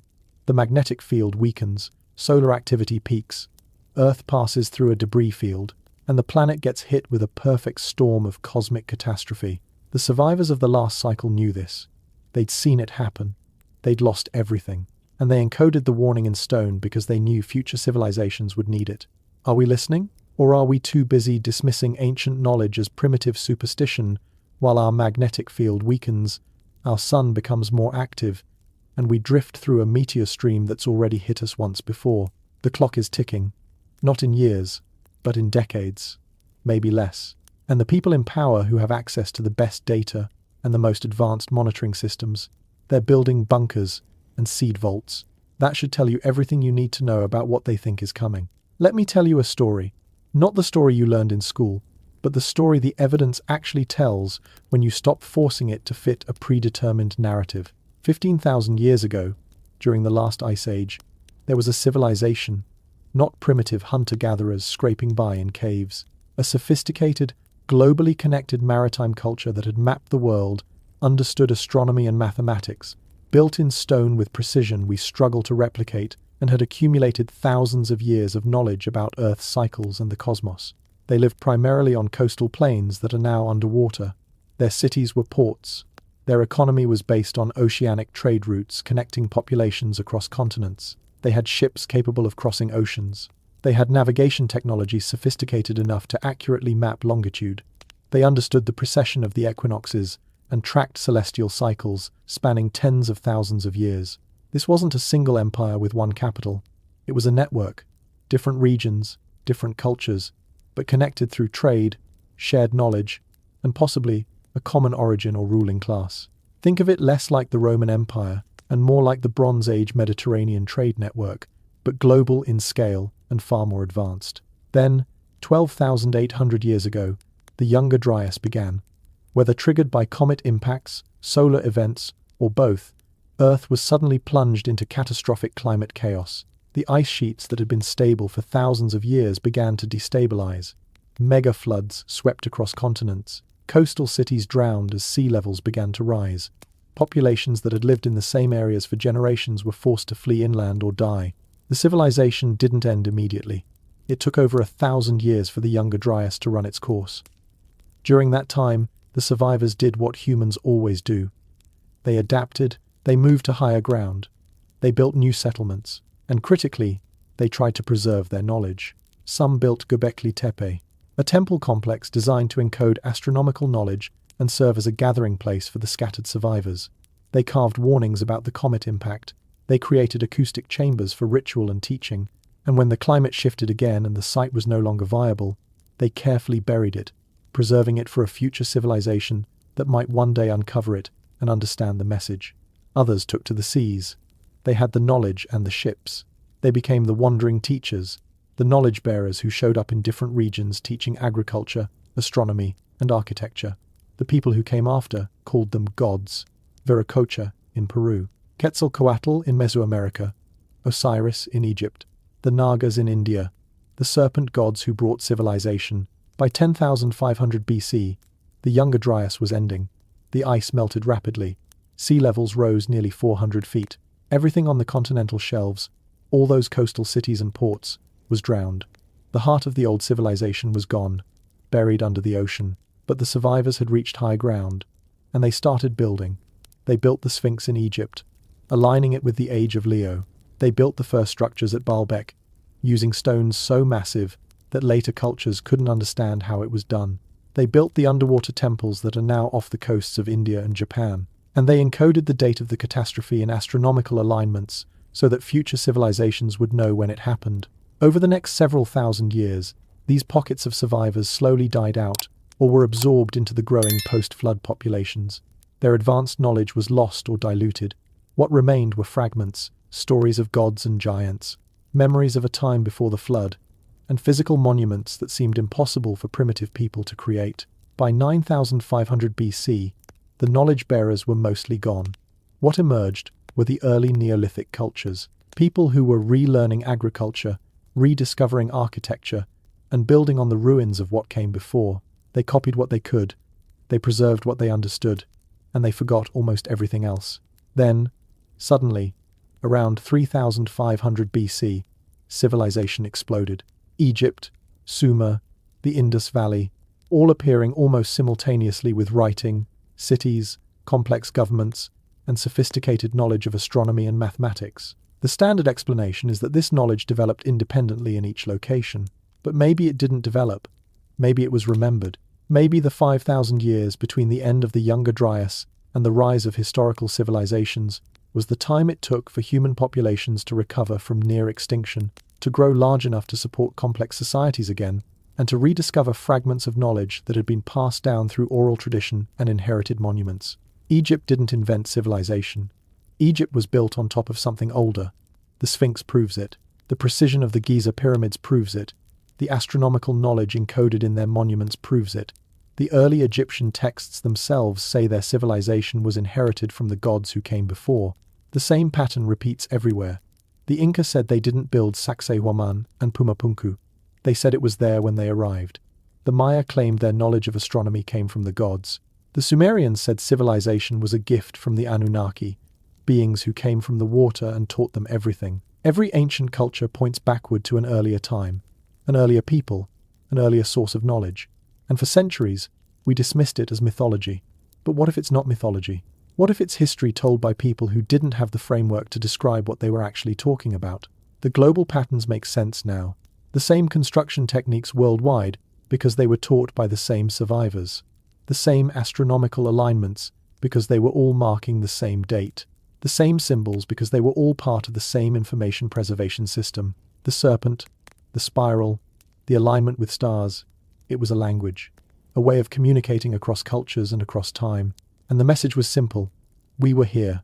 We were advanced. We were destroyed. Learn from us. Prepare. This isn't ancient aliens. This isn't fantasy. This is human history. A chapter that was violently erased by natural catastrophe and then slowly forgotten as survivors struggled to rebuild with a fraction of the knowledge they'd once possessed. We're those survivors' descendants. Their DNA is in us. Their knowledge, fragmented and distorted, became the foundation of every civilization that followed. The mathematics, the astronomy, the engineering principles. We didn't invent those things 4,000 years ago. We remembered them. We rediscovered them. We rebuilt what was lost.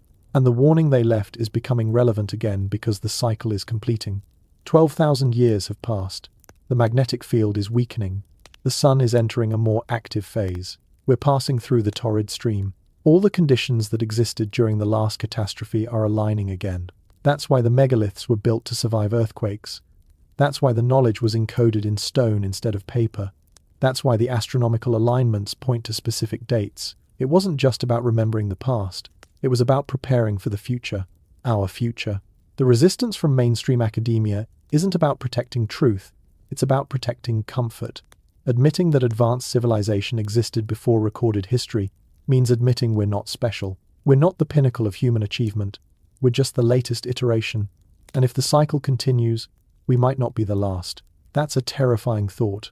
It means everything we've built, all our cities and technology and accumulated knowledge, could be wiped away in a generation. It means we're not in control. Nature operates on timescales that make human civilization irrelevant. And the universe doesn't care about our stock markets, our political systems, or our sense of progress. But it's also empowering, because if they survived it, we can too.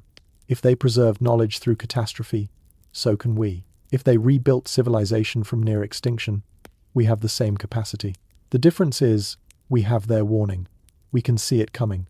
We have time, maybe, to prepare, to decentralize knowledge, to build resiliently, to take the threat seriously instead of dismissing it as impossible because it doesn't fit our comfortable timeline. The dots are connected.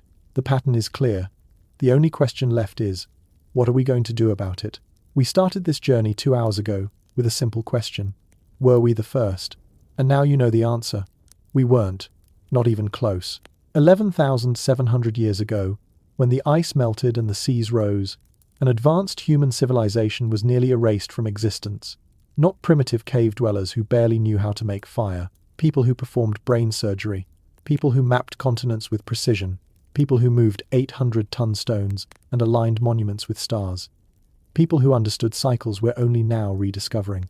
They weren't aliens. They weren't gods. They were us, human beings, with the same capacity for knowledge and innovation we have today. Maybe they'd been developing their civilization for 10,000 years, maybe 20,000. We'll probably never know because their cities are under 400 feet of ocean water and their libraries rotted away millennia ago.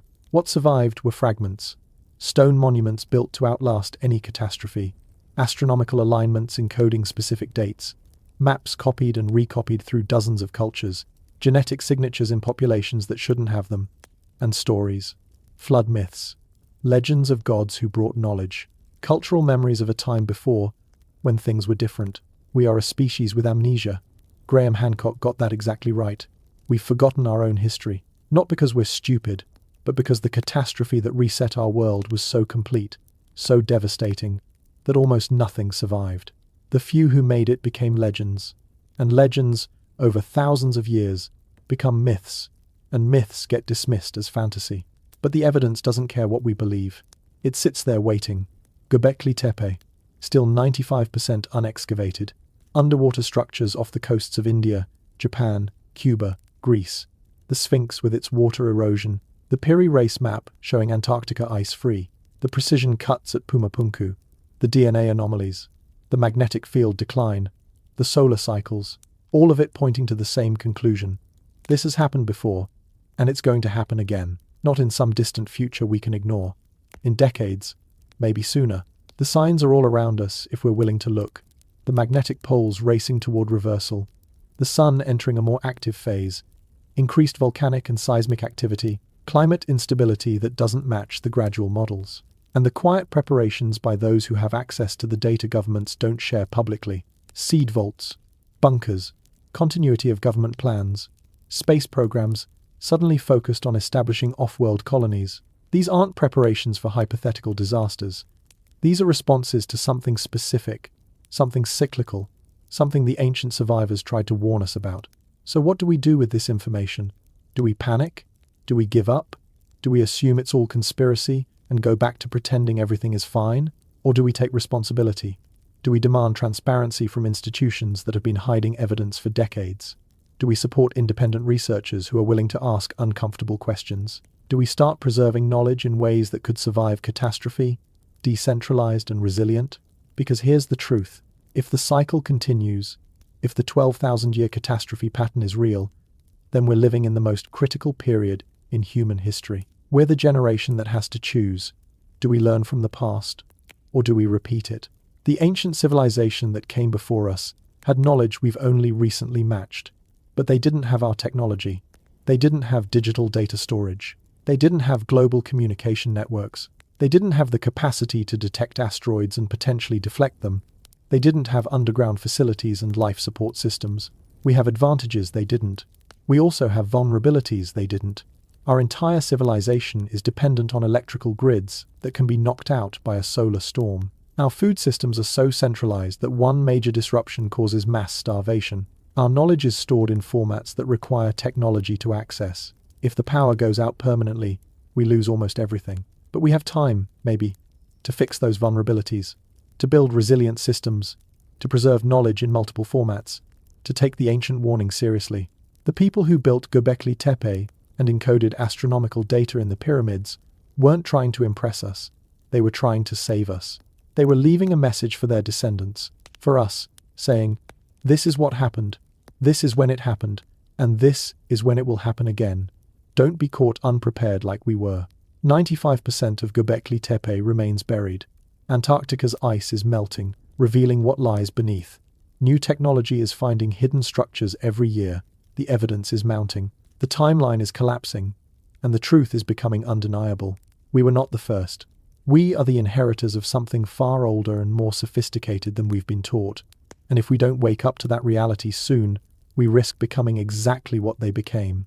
A forgotten civilization, a handful of impossible monuments, stories dismissed as myths by whoever comes after. This is MRH. Question everything. The truth is buried, but not forever, and the clock is ticking. What you do with this information is up to you, but you can't say you weren't warned.